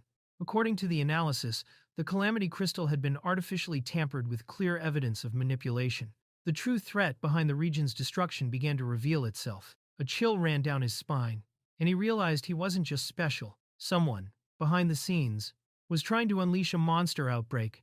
As he continued reading the letter, Minato discovered that, along with the 100 million siegs as a temporary reward, the Calamity Crystal had been returned to him. Surprised by this decision, he began searching for the crystal in the box, but found it nowhere. Concern soon took over. Carrying something so dangerous could reveal his involvement in sabotage. Minato examined the box again and discovered a false bottom. Inside, he found the dreaded Calamity Crystal, carefully hidden, along with another letter. He wondered why they trusted something so dangerous that clearly should remain hidden. On the back of the letter was a map with instructions to the Zil Company, a place where he could sell or process the crystal in secret. Now, Minato is considering simply getting rid of the item by selling it outright. Minato memorizes the name of the company mentioned in the note, Zil Company, and prepares to leave. But before stepping out, he stops and decides to destroy the letter, to erase any trace of the instructions and the hidden transaction. With a simple spell, he incinerates the paper completely, leaving no evidence behind. Blending into the bustling crowd, Minato pulls his hood up and moves quickly through the streets, determined to sell the hidden crystal as soon as possible. The image of the still smoldering letter lingers in his mind as he clutches the item meant to be kept secret. Minato walks through the unfamiliar district, note in hand, trying to locate the mysterious Zil Company. He assumes the place must be some sort of secretive specialty shop, known only to collectors or black market dealers, given how discreetly they handle dangerous crystals. After searching through the district, Minato finally arrives at the location marked on the note. To his surprise, the building is incredibly small, far from what he imagined for a place handling dangerous items like the Calamity Crystal. Minato peeks inside and sees a tiny store with just one counter. The shelves are nearly empty, with barely 30% of what the guild shops usually carry. He wonders if the map really led him to the right place, since the shop looks like it's barely staying open. An old man suddenly appears from behind a hidden passage, staring intensely at Minato. Caught off guard, Minato quickly remembers to show the stone he was given. A plain-looking stone, like any you'd find lying around. The man continues to stare, clearly waiting to see if Minato brought the right thing. Minato is still confused by how tiny the store is, but the old man reads his expression like a book and explains that it's meant to be that way. Minato's eyes widen. He didn't even say anything out loud. The thought crosses his mind. Can this man read my mind? The old man formally introduces himself. His name is Zil. He extends a hand while holding a stone, greeting Minato with a calm, "Pleased to meet you." Minato introduces himself and says he came to trade some materials. Zil, already informed by the guild, welcomes him politely. Noticing they're drawing attention outside, Zil suggests they head inside for a more private talk. Zil leads Minato to a hidden door behind the counter, inviting him down. As they descend a creaky staircase, Minato notices the walls lined with high-quality armaments. Surprised by the contrast to the humble exterior, he starts wondering who Zil really is, while also noting how common hidden doors seem to be in this city. Zil brings Minato to a large hidden workshop beneath a small storefront. Minato realizes the modest shop above was just a front. The real operation is well-equipped and professional. Zil explains that everything from buying to processing materials is handled there, all under the name of the Zil Company. Minato considers using the Zil Company to sell items he finds on his adventures, especially the so-called junk that others dismiss. Things like magic data terminals and odd monster gear. But Zil quickly sets the rules. He can't buy anything that hasn't been specifically requested, no matter how rare it is. Minato realizes that the real favor he got was the introduction to Zil's shop. Now he's hoping to sell the Calamity Crystal, proof that he defeated the Crimson Egg of Calamity. Zil assures him that he keeps the origin of items confidential. Once again, Minato wonders if Zil can read minds, since he keeps responding to his inner thoughts without being told anything. Minato places the Calamity Crystal on the table and asks if Zil would be willing to buy it. Without any hesitation, Zil offers 260 million siegs for it, surprising Minato with how quickly and confidently he made such a huge offer. Minato, shocked, questions whether that's the actual market price or if Zil is just messing with him. Zil explains that the crystal Minato brought is even more valuable than a regular Calamity Crystal, because it still holds a large amount of mana. Normally, Calamity Crystals vanish after monster outbreaks end. But since the egg was destroyed early, before the outbreak concluded, this one retained its energy. He admits he doesn't know why the crystal turned blue, but its mana is strong. Minato realizes that Zil already knows he's the one who defeated the Calamity. Instead of buying the crystal outright, Zil suggests processing it. He emphasizes how rare and valuable the item is. So rare that even having lots of money wouldn't guarantee getting one. He sees it as fate that Minato found such a crystal. Considering its worth, Minato starts to wonder what kind of item it could be turned into. Zil suggests turning the rare crystal into a ring. It would have the same effects as a wand or staff, but with even higher performance, thanks to being made from a Calamity Crystal. The biggest advantage? Minato's hands would stay free during battle, something that could be the difference between life and death. Minato hesitates about using a ring, even though it's superior, because he's never used a wand either. He explains that wands slow down spellcasting to ensure precise magic, which suits the overly complex magic of this world. But his style uses simplified magic that doesn't need that level of precision, so even with a ring, it'd probably still feel too slow for him. The shopkeeper explains that if the ring is crafted with a focus on speed, it could cut invocation time in half compared to a normal wand. Minato considers selling it, but recalls his struggle casting a powerful spell in the past. Realizing he might use even more complex spells in the future, he sees the value in keeping the ring for its potential in speeding up invocation. The protagonist reflects on how a ring could boost accuracy and precision in magic, especially since others, like the Invisible Hand of Machina, seem to use similar simplified spells. Though unsure if they use wands, he knows a ring would be useful.